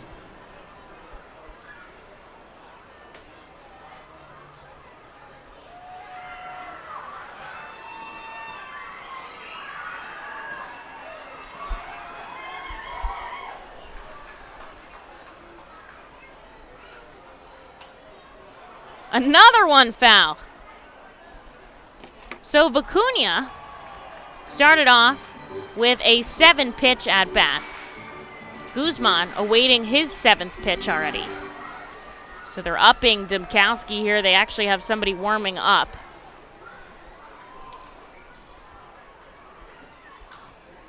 And he fouls it back. He'll go again.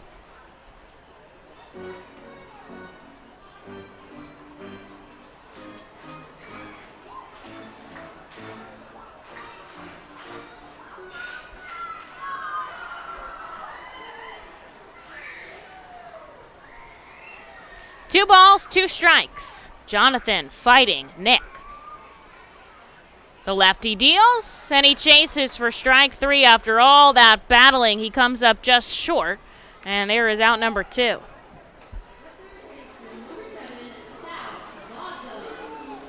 Here's Sal Gazzo after back-to-back strikes from the R. Phils. Gazzo has flown out to left field twice today.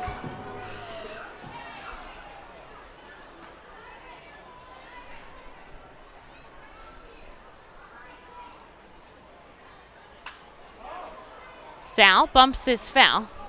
Strike number 1.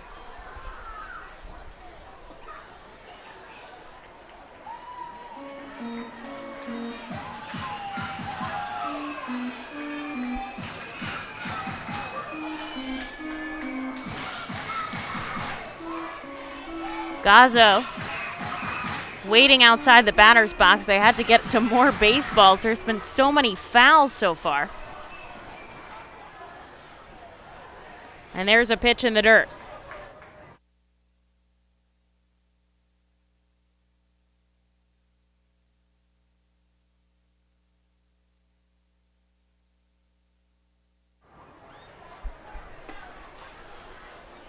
A ball and a strike here to Sal. He'll take one swinging. 1-2.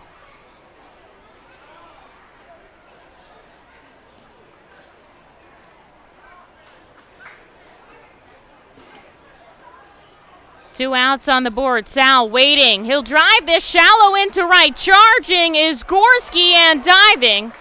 And he makes the catch. A Sports Center play to end the inning. The Arphils go down. In order to the 7th we go here in Baseball Town. Reading 6, Altoona 4.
Mike Adams is going to come in out of the Alvernia University Golden Wolves bullpen here for the top of the 7th in Baseball Town. Reading leads 6-4 over Altoona, who will send up their 7 through 9 hitters, Scott, Shackleford, and Shockley, who have drawn up 2 of 4 of their hits so far tonight. Adams replaces Garcia, who threw 1 inning, 2 hits, 2 runs, no walks, and 2 strikeouts on 26 pitches. Scott shows signs of bunt, but he pulls back and it's a called strike.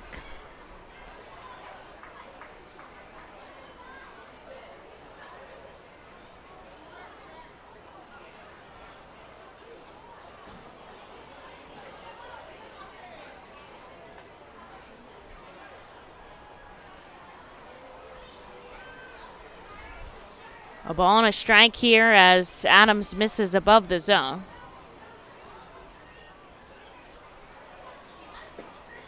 And he goes off speed, 1-2.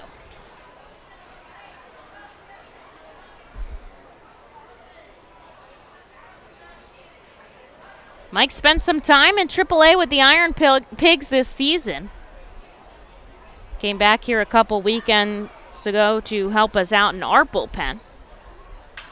Up the middle, deflected off his leg. He's chasing it down.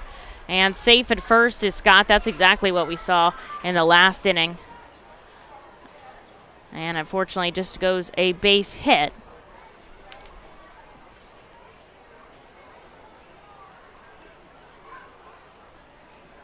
I mean, nothing he could really do about that, but Adams is very, very impressive at drawing up that double play and inducing a ground ball. And this would be the time to do it. He actually leads the team in ground balls induced with 5. Why not 6? Shackleford shows signs of bunt. The wild pitch is going to move the runner over to second. Well, you know what? I'll just stop talking because that ruins the double play.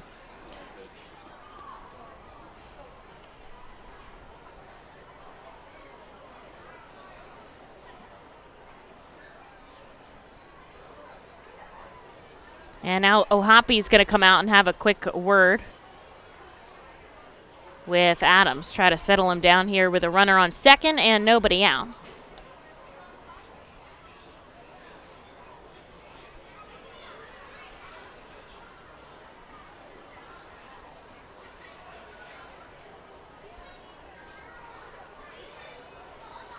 Reading leads by just 2 runs here. And the Curve have been fighting them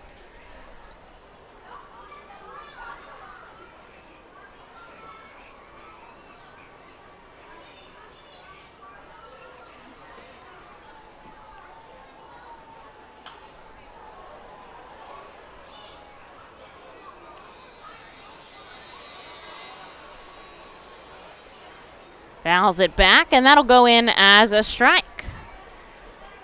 Scott taking a good lead off second. He's had 5 stolen bases this season.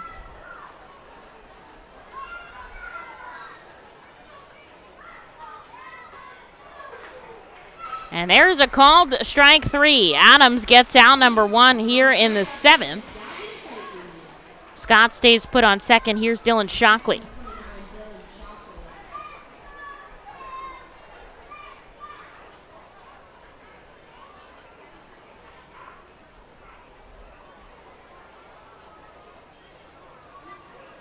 Adams comes set. He always has his glove back behind his head. He looks back at second and comes home.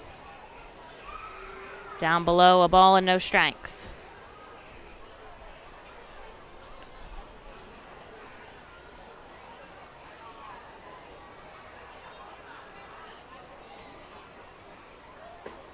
That's in for a strike at the knees. 1-1. Fans, come on out. We've got 2 more games this week, and then we're home again all next week against the Red Sox affiliate, the Portland Sea Dogs. So that is going to be a blast. Adams ties up Shockley on a 96-mile-an-hour pitch. Makes him look kind of silly with strike number 2. Tomorrow's game moves to 6:45. And then Sunday's game, 5:15. So we'll get started a little bit earlier. So don't forget, if you're tuning in with me or you want to come out to the game, just be mindful of those start times. Stepping out is Shockley. He'll take a moment. He's 1 for 2 on the day. Adams has 1 out, but he's got a runner on second. Here's the pitch. Fouled back. Will go again.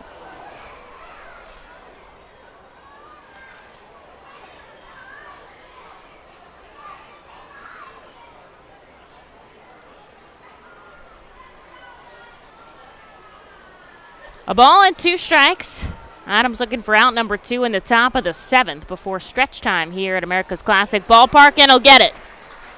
A called strike 3 on the outside corner, up and away. Back-to-back Ks for Adams, puts 2 on the board. He'll go back to the top of the order to face Andres Alvarez here.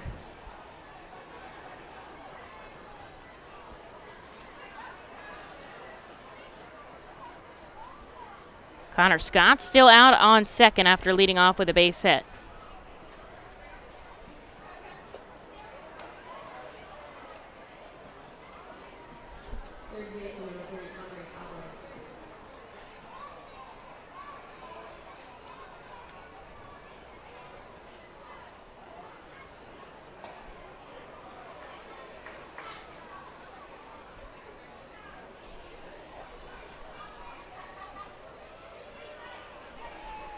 Alvarez, so 1-1 with 2 outs. He represents the tying run up at the plate. Reading leads 6-4 here, top of the 7th, but he takes strike 2 on a foul ball. Good catch made by a fan in the crowd. I was talking about that cotton candy sky. I'm getting ready to post it for you so you guys can see how beautiful it is here at the ballpark. Man, it is nice today. You know, it'd be nice, too, if Adams got this last out. I think he can. He's got a ball and 2 strikes here to Alvarez. And he struck out 3 in a row to end the inning. Some heat from Mike Adams gets the job done. He strands a runner on to get us out of the 7th clean. Reading keeps their 6-4 lead before we go into the stretch time at FirstEnergy Stadium. The Fightin Phils know who to call for trash and recycling services. A proven winner, J.P. Mascaro & Sons. The industry leader for over 50 years. Trust the familiar Mascaro Blue Elephant to provide dependable, quality service for your home or business. That's J.P. Mascaro & Sons, one of the top companies in its industry. Trash and recycling services for home, business, and industry. We are hiring and have open positions in Berks County. Check our website for open positions at jpmascaro.com or call 1-888-MASCARO. J.P. Mascaro & Sons, ready to serve you. Berks Packing is a family-owned and operated meat processor located here in Reading, specializing in hot dogs, ham, specialty meats, and more. Berks Packing provides America's Classic Ballpark with quality products, including the highly acclaimed flat-top grilled hot dog. Join us for Berks Packing Sunday Family Fun Days at Sunday home games all season long at FirstEnergy Stadium. Lidl is a normal grocery store with aisles and shelves and high-quality groceries. But only Lidl has really low prices. Like so low they're too good to be true. But true. Lidl, suspiciously low-priced groceries.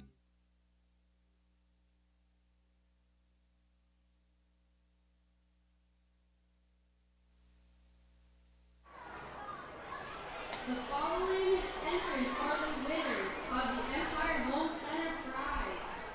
Judy Diffendall, Andrew Zelter, Al Yuckham, Logan Kern.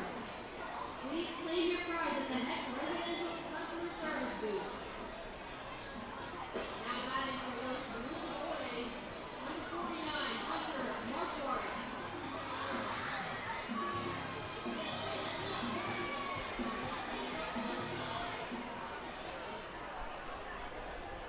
Mike Adams struck out the side in the top of the 7th, and after stretch time at the ballpark, Reading has Hunter Marquardt, Vito Freesia, and Jalen Ortiz due up here in the bottom half. They lead 6-4. Sure, they'd like to lead by just a little bit more if they can. Marquardt showed signs of bunt on the first pitch, but it was a ball, and now he takes ball 2 below the knees.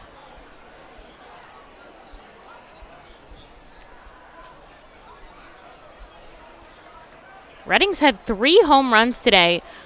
Freesia, Akami, and Ohapi, as a called strike to Marquardt comes on the outside part of the plate.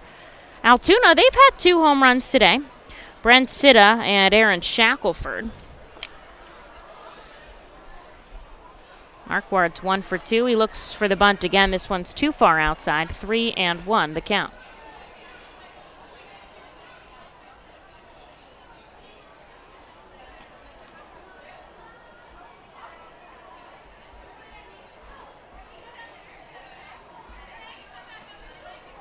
And there he takes ball 4. So once again, Hunter as the leadoff hitter has got himself on base.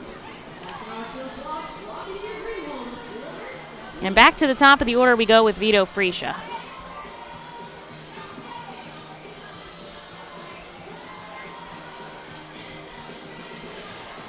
And now they're going to come in and they're going to take out Domkowski here as the acting manager Blake Butler makes the call to the bullpen. We'll make a call. We'll take a break, and we'll be back in just a minute. Reading Fightin Phil's, bottom of the 7th. The Enersys Power Alley Pub features a 2.5-hour all-you-can-eat buffet, private bar with bartender, 2 rows of seats, bar stool seating, and 4 cafe tables.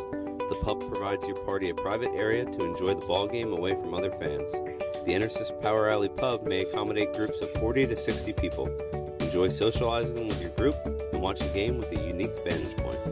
Highline Merchandising, formerly Textiles, is your local small business company that provides screen printing, design, and merchandising services for local, national, and international businesses, bands, shows, and festivals, including 7-time Emmy Award-winning show Schitt's Creek and Unsolved Mysteries.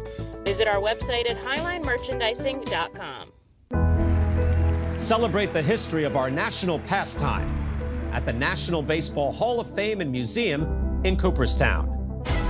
See priceless treasures that will bring your baseball memories to life. Connect with events that have shaped and changed the game and our country. Our stories to tell, your memories to share. Plan your family visit today at baseballhall.org. See you in Cooperstown, where the journey becomes legend.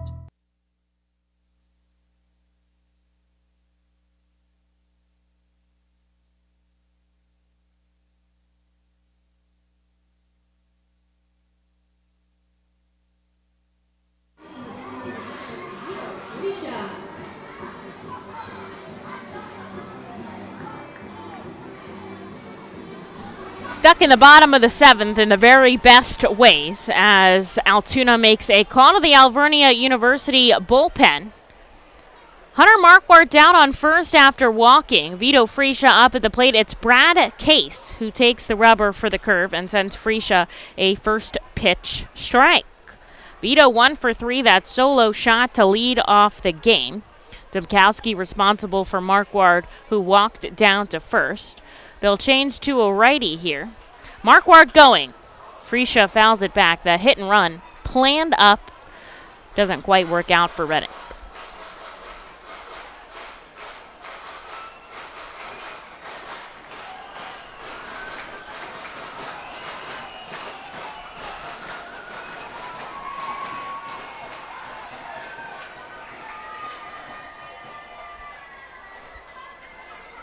Runner on first. 0-2 count here to Freesia. Nobody out. He'll take a ball below the knees.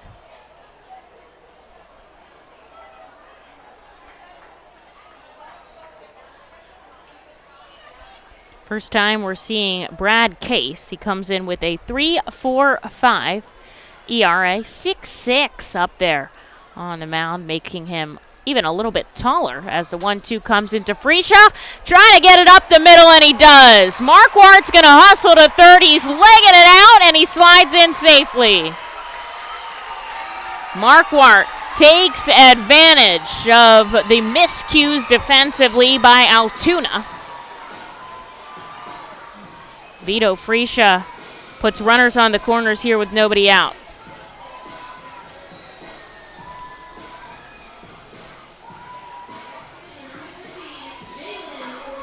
Here's Jalen Ortiz with 2 on and nobody out. Reading leads 6-4. They'd love a couple extra runs here to cap off the game. Of course, still 2 more innings to be played. We're just in the bottom of the 7th here in Baseball Town. Glove at the chest for Casey, comes home. Ortiz sends it slowly to second. This is going to score a run as Marquardt comes home. Took odd bounce off his bat. Not what he wanted, you could tell. But it played to run, and Reading leads 7-4 now.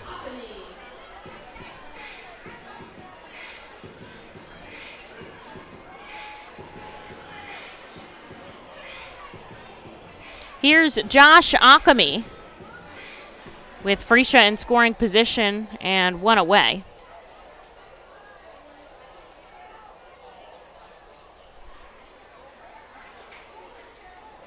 That run does go back to Dymkowski. Case is responsible for Freesia. The ball gets away from the catcher, Shockley, and Vito isn't able to make it over.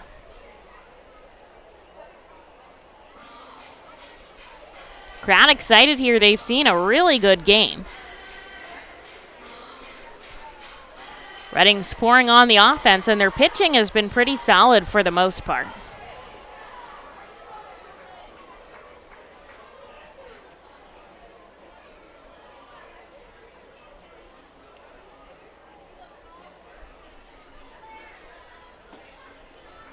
Akami takes a first pitch strike.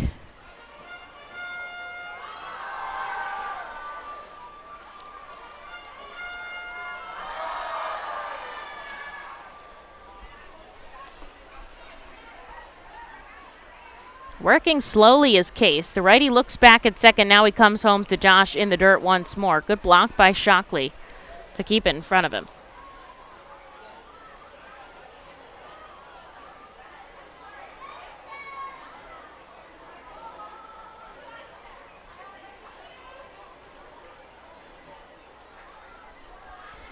Freesia hasn't had a stolen base on the season. Shuffles off the bag at second. There's only 1 out. Akami sends this way out to right field. Gorski coming over to make the catch. Freesia's going to tag.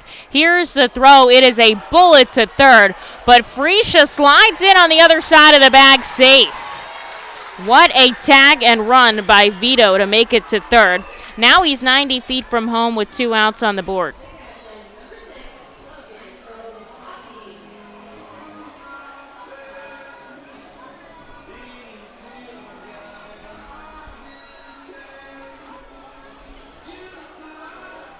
Here's Logan O'Hoppe, the cleanup hitter. He's already done it once with a 3-run home run in the 5th. He's also had a sac fly to score a run in the 3rd.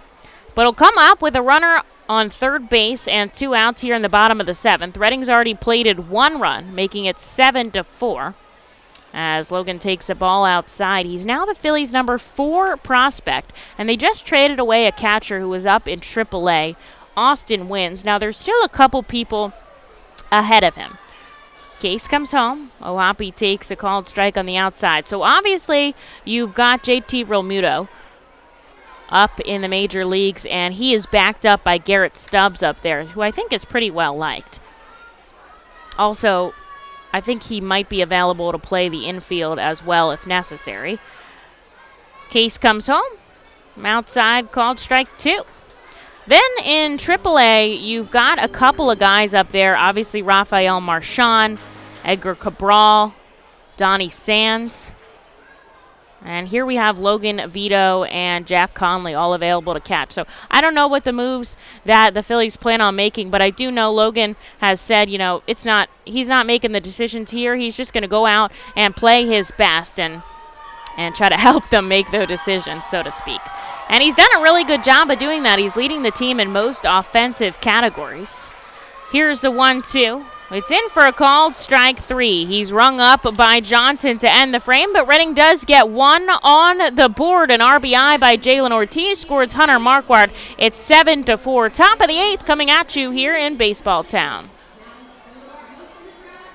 Gear up for Fightin' Phil's season. Visit the Brentwood Industries Fightin' Phil's team store at FirstEnergy Stadium or check out our online store 24 hours a day, 7 days a week at rphils.com/shop. We have a wide variety of Fightin' Phil's hats, t-shirts, kids apparel, and more. Looking for something new? Check out our latest selections of Los Luchadores de Reading and Reading Hot Dogs gear, plus throwback, black, R-Train, R-Phil's attire. Root for your Fightins in style. Stop by the Brentwood Industries Fightins team store or rphils.com/shop. The sound of an ice-cold Corona is music to my ears. Oh, run that back. Dope. Now drop that beat. And hit me with the hook, player. Hey, whatever you do with your fine life, just do you, player. Relax responsibly. Corona Extra Beer, imported by Crown Imports, Chicago, Illinois. The Fightin' Phils know who to call for trash and recycling services. A proven winner, JP Mascaro & Sons. The industry leader for over 50 years. Trust the familiar Mascaro Blue Elephant to provide dependable, quality service for your home or business. That's JP Mascaro & Sons, one of the top companies in its industry. Trash and recycling services for home, business, and industry. We are hiring and have open positions in Berks County. Check our website for open positions at jpmascaro.com or call 1-888-MASCARO. JP Mascaro & Sons, ready to serve you.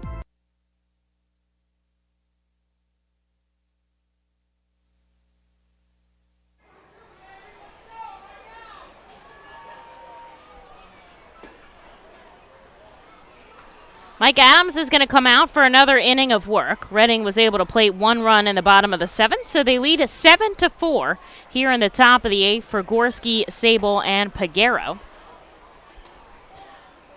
Gorski sees back-to-back balls. Adams ended up striking out the side after letting up a lead-off single. So he put up a 0 in his first frame. Can he do it again as he gets a swinging strike here from Gorski? 2-1.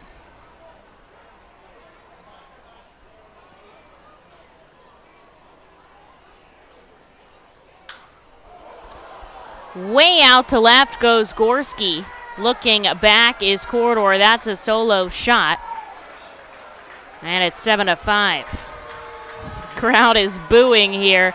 I know there's some Pirates fans in the stadium, but there's a lot of boos here as the Pirates affiliate has hit 3 home runs tonight. Gorski with just his 2nd of the season. And every time Reading gets a run, man, the curve. They just keep chipping away at that lead, but Reading keeps pulling ahead.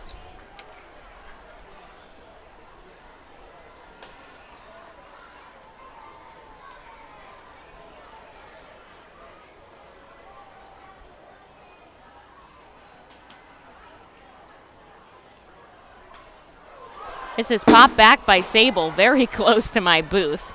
No thanks. Goes in as a strike, though. 1-1. Adams looking for an out here. Another foul ball. This one's going to hit the roof.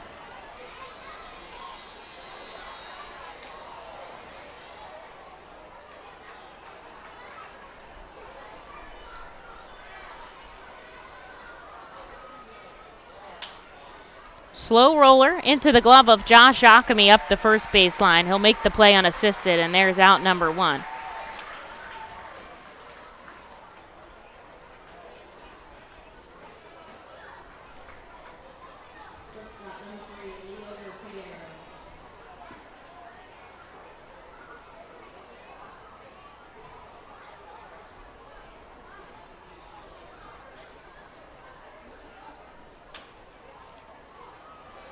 Down to third. A tough play for Salgazzo to make. It's fair. It kind of bounces right in front of that bag at third, and he trips up trying to make the play that's going to go in as a base hit. There wasn't really anything Sal could do to avoid that.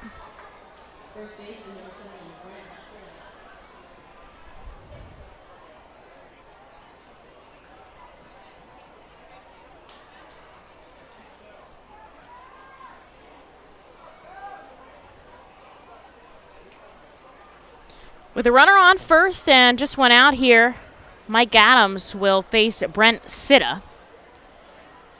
Reading leads 7-5 now.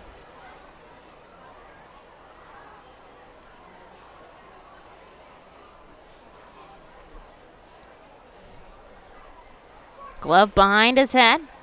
There's another ground ball. This time it's definitely foul at third.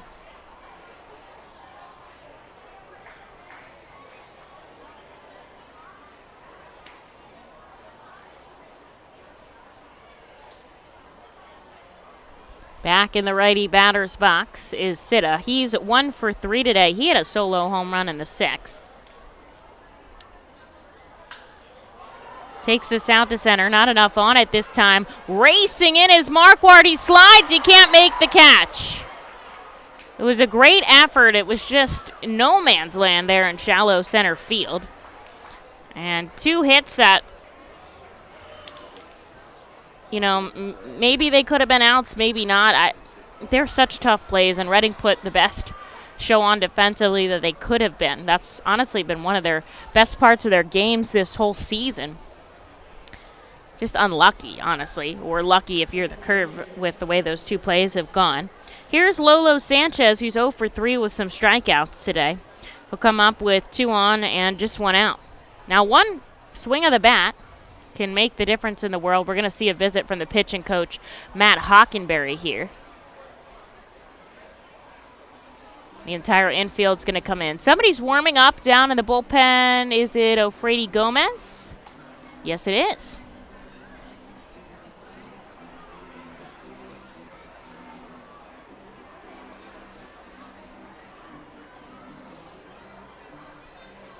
And now the home plate umpire, Evan Johnson's going to come break up this meeting at the mound as they've reached their 30-second mark. How can we get out of this inning? 1 pitch could bring 2 outs, of course, and I said it before, Adams leads the team in inducing double plays.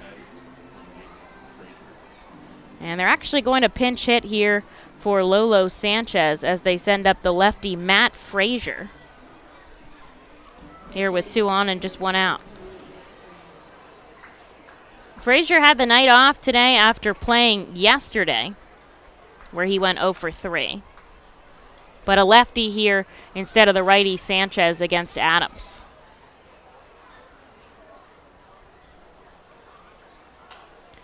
Sent high in the sky, it's in foul territory. Salgazzo is chasing it down right in front of their bullpen. He makes the catch. That is a huge out number 2 for the defense and for Mike Adams, and not what Frazier was looking for in a pinch hit opportunity.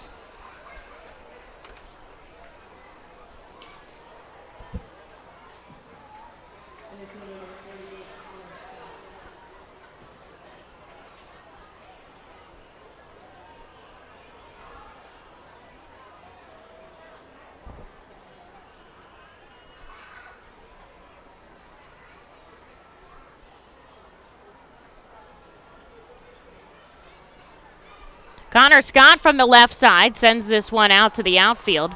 Marquardt chasing over. This time he's there to make the play, and that will do it. Mike Adams gets 2 balls in the air, and he sets down the Altoona curve. 1 run does score on Matt Gorski's home run. To the bottom of the 8th we go. Our Phils leading 7-5.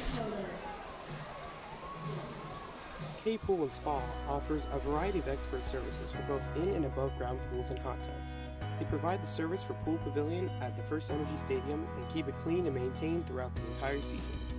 Based in Reading, Pennsylvania, they have been family owned and operated for 40 years. Turn to K Pool and Spa for the best value and professional service. International Fireworks is the official fireworks provider for the Our Phils. International Fireworks shoots all 33 fireworks shows throughout the Our Phils season, including 6 Mega Blast fireworks shows. International Fireworks also provides the pregame fireworks after the national anthem at each game. International Fireworks has a retail store in nearby Douglasville, Pennsylvania, where you can purchase all of your fireworks. Visit fireworksrus.com for more information about the International Fireworks retail store in Douglasville. Thanks again to International Fireworks, the official fireworks provider of the Our Phils. Looking for the place to have the ultimate family fun at the Fightin' Phils game? Look no further than Capital Blue Cross Funland. Capital Blue Cross Funland features the most exciting games and entertainment at the ballpark, including speed pitch, mini golf, ring toss and peach basket toss, mascot autograph booth, a bounce house, and the incredible giant inflatable slide. Bring your family to all the fun at their next Our Phils game at Capital Blue Cross Funland.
Into the bottom of the 8th, Reading will send up Aldrum Corridor. Kevin Vicuña and Jonathan Guzman, they lead 7-5 after another home run was hit by the curve. Man, everybody's liking that power alley area in left center today. Corridor takes a ball and a strike.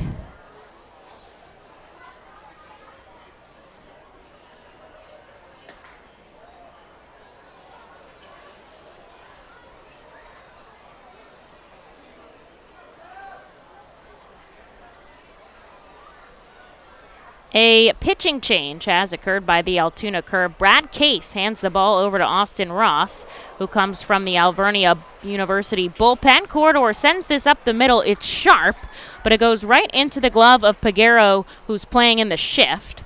And there is out number 1 to start off the 8th. Reading leads 7-5.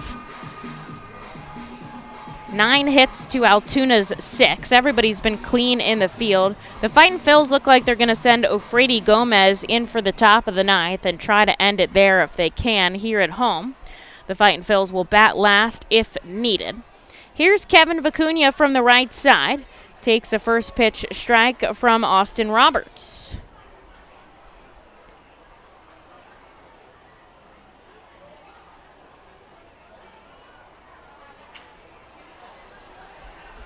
Slow roller to short. A good play by Peguero, and then he throws it away.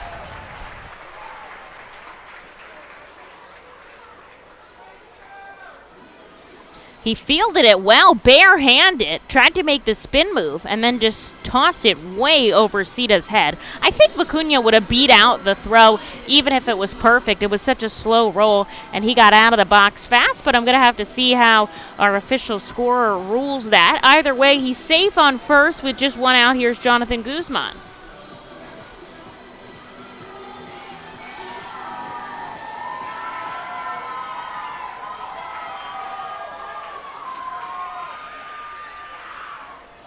Time is called.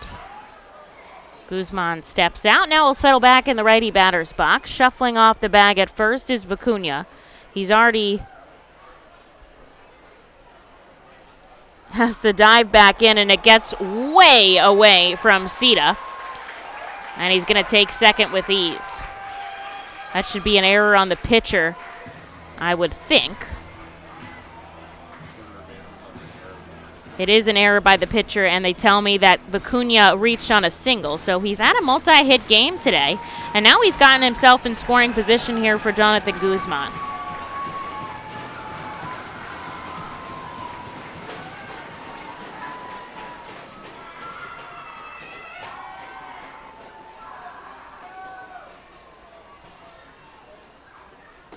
Guzman takes a swinging strike on an off-speed pitch, 0-1. I feel like he's been up for so long, that's the first pitch he's seen. Vicuña takes a lead off of second. Shackleford's keeping him on a tight leash. Reading leads 7-5 hit. They've had double-digit hits today with 10. Jonathan chases one down and away, and he goes around down 0-2. Waiting in the on-deck circle is Salgazzo.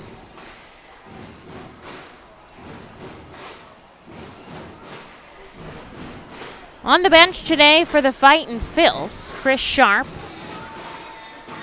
Jack Conley, and Albert Jerez if they should need anybody. No balls and 2 strikes, 1 out here in the bottom of the 8th. Guzman chops at it upstairs, and he's down on strikes. There's out number 2.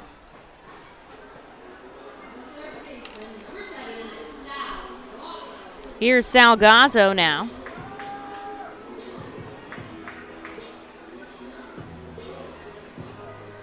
Gazzo comes up with the runner in scoring position and 2 outs on the board. He's 0 for 3, and they've all been sharply struck to the left fielder, which is interesting because he's batted from the left side.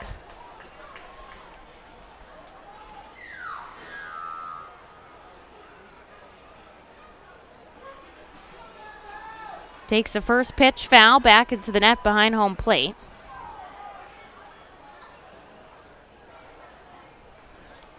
Looking to drive in a runner.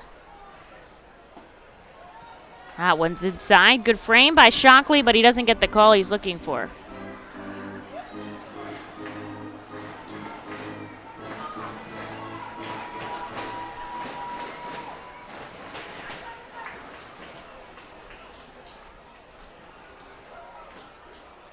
Gazzo sends it foul back, 1-2. 2 outs on the board. We're in the bottom of the 8th inning. Reading leads 7-5. There's been scoring in bits and pieces today. There's been a run scored in 6 of the 8 innings played so far. Highest inning was Reading had 3 in the 5th. But otherwise, they've been stringing them along, and so has Altoona throughout the contest. Here's the 1-2 to Sal. It's overhead. 2 balls and 2 strikes. Vicuña reached on a base hit, moved over on a throwing error by the pitcher. With 2 outs, he's going on contact. The shortstop, Peguero, right by the bag. But focused is the pitcher, Roberts, and Sal fouls this one sharply. We'll go again. He doesn't really seem too focused on the runner, and honestly, I'm not sure he's going to attempt another throw after throwing away a pitch that allowed him, making an error that allowed him to move over. So I don't know if he's going to be confident enough to try that again. Comes home to Gazzo. Over to third, and the play is made by Alvarez on the run. It was solid. It sounded like Sal chipped his bat there. Reading will strand a runner. They'll lead 7-5, and they'll go to Ofrady Gomez in a save situation here in the top of the 9th. You can add a delicious all-you-can-eat buffet to any Reading Fightin Phils game ticket for only $19. No need to visit the concession stand. You can add a 2.5-hour all-you-can-eat buffet to any ticket. This selection includes barbecue chicken, barbecue sandwiches, cheeseburgers, hamburgers, hot dogs, mac and cheese, corn, pasta salad, baked beans, potato salad, chips, fruit, cookies, and all Pepsi products. Call the Fightins at 610-370-BALL, order online at Fightins.com, or visit the Weidenhammer ticket office at FirstEnergy Stadium. Unlike any other area in FirstEnergy Stadium, the Savage 61 dugout suite puts you in the closest seat to the action on field, located just feet away from the diamond on the first base side. With covered seating, abilities in motion accessible seating, and the most unique view around, your group will thank you over and over again for this one-of-a-kind experience. Tickets for the dugout suite start at $25 and include options to add food and drink packages. The Reading Fightin' Phils are proud to partner with Mao Beer and Stockertown Beverage throughout the 2022 season. Mao Beer and Mao's Cinco Estrellas Lager, which is available in the Stadium Plaza Bar, has 128 amazing years of brewing history. Make sure to pick up Mao Beer and Mao's Cinco Estrellas Lager at FirstEnergy Stadium at our Plaza Bar throughout the 2022 season and through our partner in Stockertown Beverage. Mao Beer will be on site for all of our Fiesta Friday games with samplings of their amazing Cinco Estrellas Lager. Mao Beer is a proud partner of the Reading Fightin' Phils in all Fiesta Friday celebration games. Mao Beer, the 5-star taste and quintessential beer from Madrid. Please drink responsibly.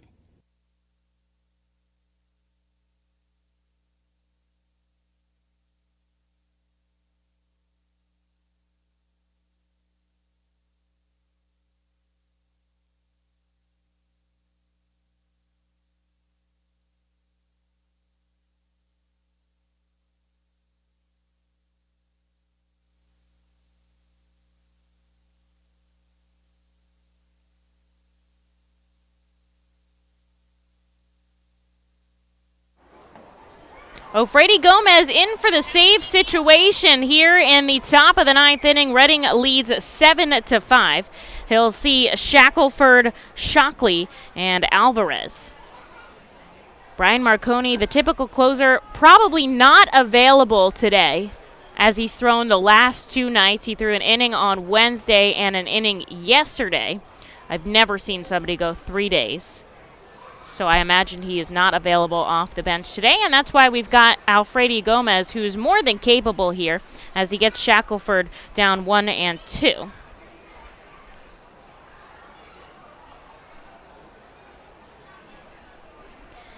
Shackleford had a 2-1 home run earlier in this contest as he fouls one back. The wind is now dead in center field.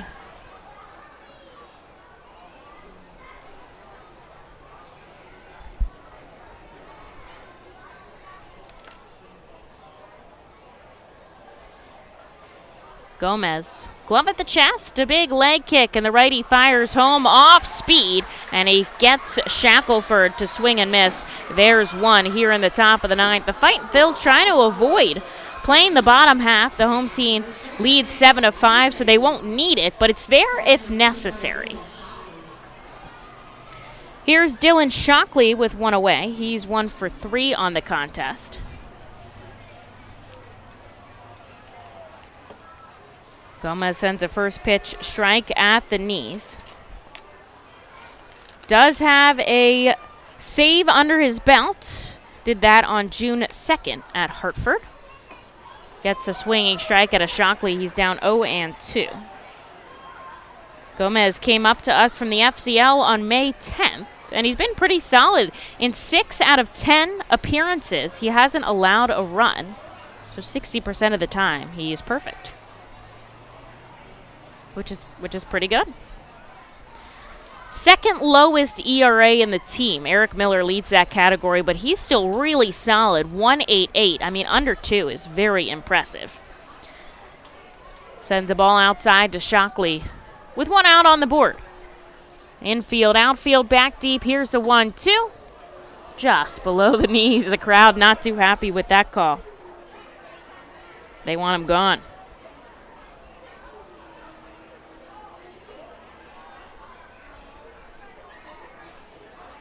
He'll come again. Getting a piece of it to stay alive is the catcher Shockley.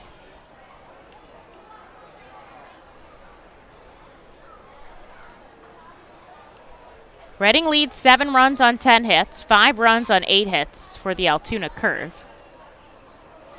Gomez coming home with the 2-2. Another foul ball. Adams went 2 innings of work, 4 hits, 1 run. That was just the home run to Gorski. No walks and 3 strikeouts on 31 pitches. Gets the job done, keeps his team in this game. Gomez, glove at the chest, the 2-2 once more, and now the count is full. Shockley has worked his way all the way back from 0-2 to full here.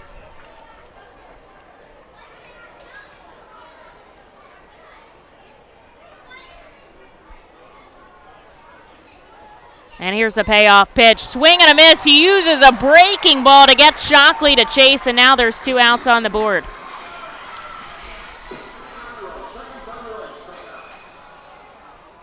Back-to-back Ks for Gomez. Puts 2 on the board in the top of the 9th, and now the Curve are down to their final out here. They're down by 2 runs, but they've got the top of the order up in Andres Alvarez. 0 for 4 today with 3 strikeouts and a fly ball to center field. Gomez deals. This is popped up. It'll come foul, but it'll be strike 1.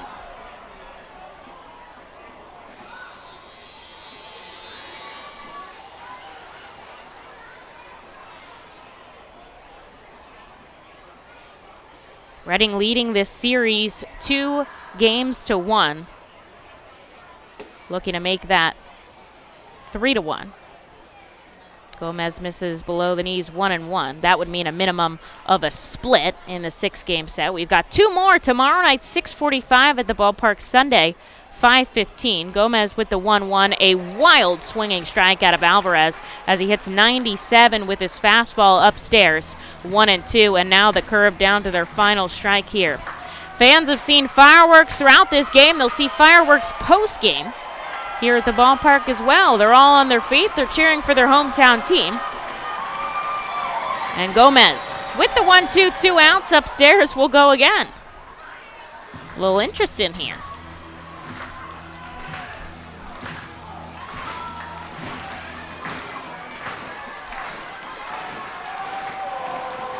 The 2-2. He hits him. Comes a little too far inside. And the Curve will get a runner on with 2 outs for Matt Gorski. Gorski, 2 for 4, a double and a home run. And he'll come up with Alvarez on first in the top of the 9th with 2 outs. Reading leading 7-5. And now we'll see a pitching coach visit. Matt Hockenberry is going to head out there to talk to Ofrady Gomez here. Give him a minute. Get a plan. They know what they want to do.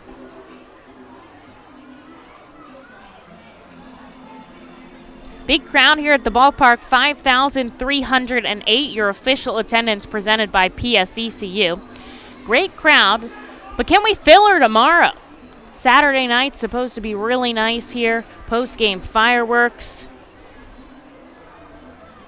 We can hold 10,000. Our season high crowd is 9,500. Let's do it. Hockenberry heads back into the dugout. With a runner on first and 2 away, here is Matt Gorski in the top of the 9th.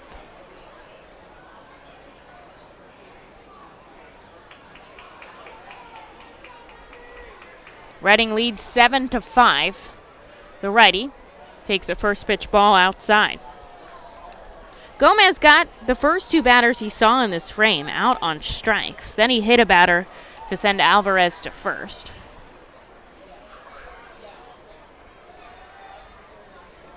There's a swinging strike, 99 from Gomez, and it makes it 1-1. Reading walked it off last night in the bottom of the 9th, a wild pitch. Scored Hunter Marquardt in the bottom of the 9th inning. Reading would like to end it here in the top half this time if they could. With 2 outs, here's the 1-1. Outside, 2-1. Crowd very invested here. Lots of oohs and ahs with every pitch. Fans, thanks so much for tuning in. I appreciate your support here at the ballpark. Whether you're listening on MILB TV, Facebook, Twitter, Twitch, just the audio stream. Thanks for tuning in. 2-1, hits the knees. Off speed has really been fooling batters tonight. And once again, Gomez is within a strike of ending this game. Runner on first is Alvarez. He gets him a little look with 2 outs. Here's the 2-2 and a swing, and gets a piece of it is Gorski to stay alive. The crowd wanted that to be strike 3, but we'll go again. I wanted it to be strike 3, let's be honest.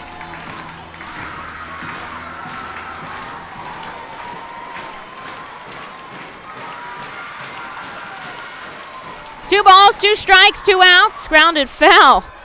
Let's go again. Keeping it interesting, O'Frady. He got those 2 outs with such ease.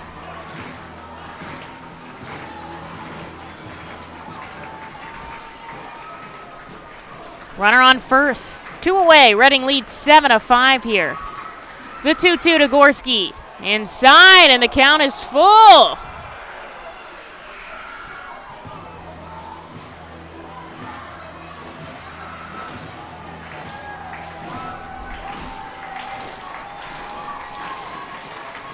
Everybody's on their feet here at the ballpark. 2 outs, runner on first, the payoff pitch. It's grounded foul. Runner was going. Obviously with 2 outs and the game on the line, he's taken off.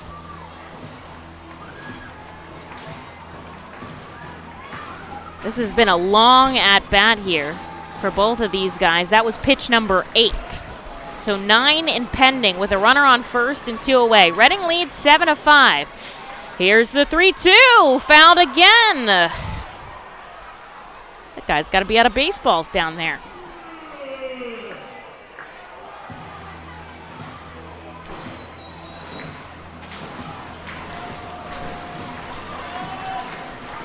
Who's going to come out on top in this at-bat? The hometown crowd wants Gomez. Payoff pitch with 2 outs, and he takes strike 3.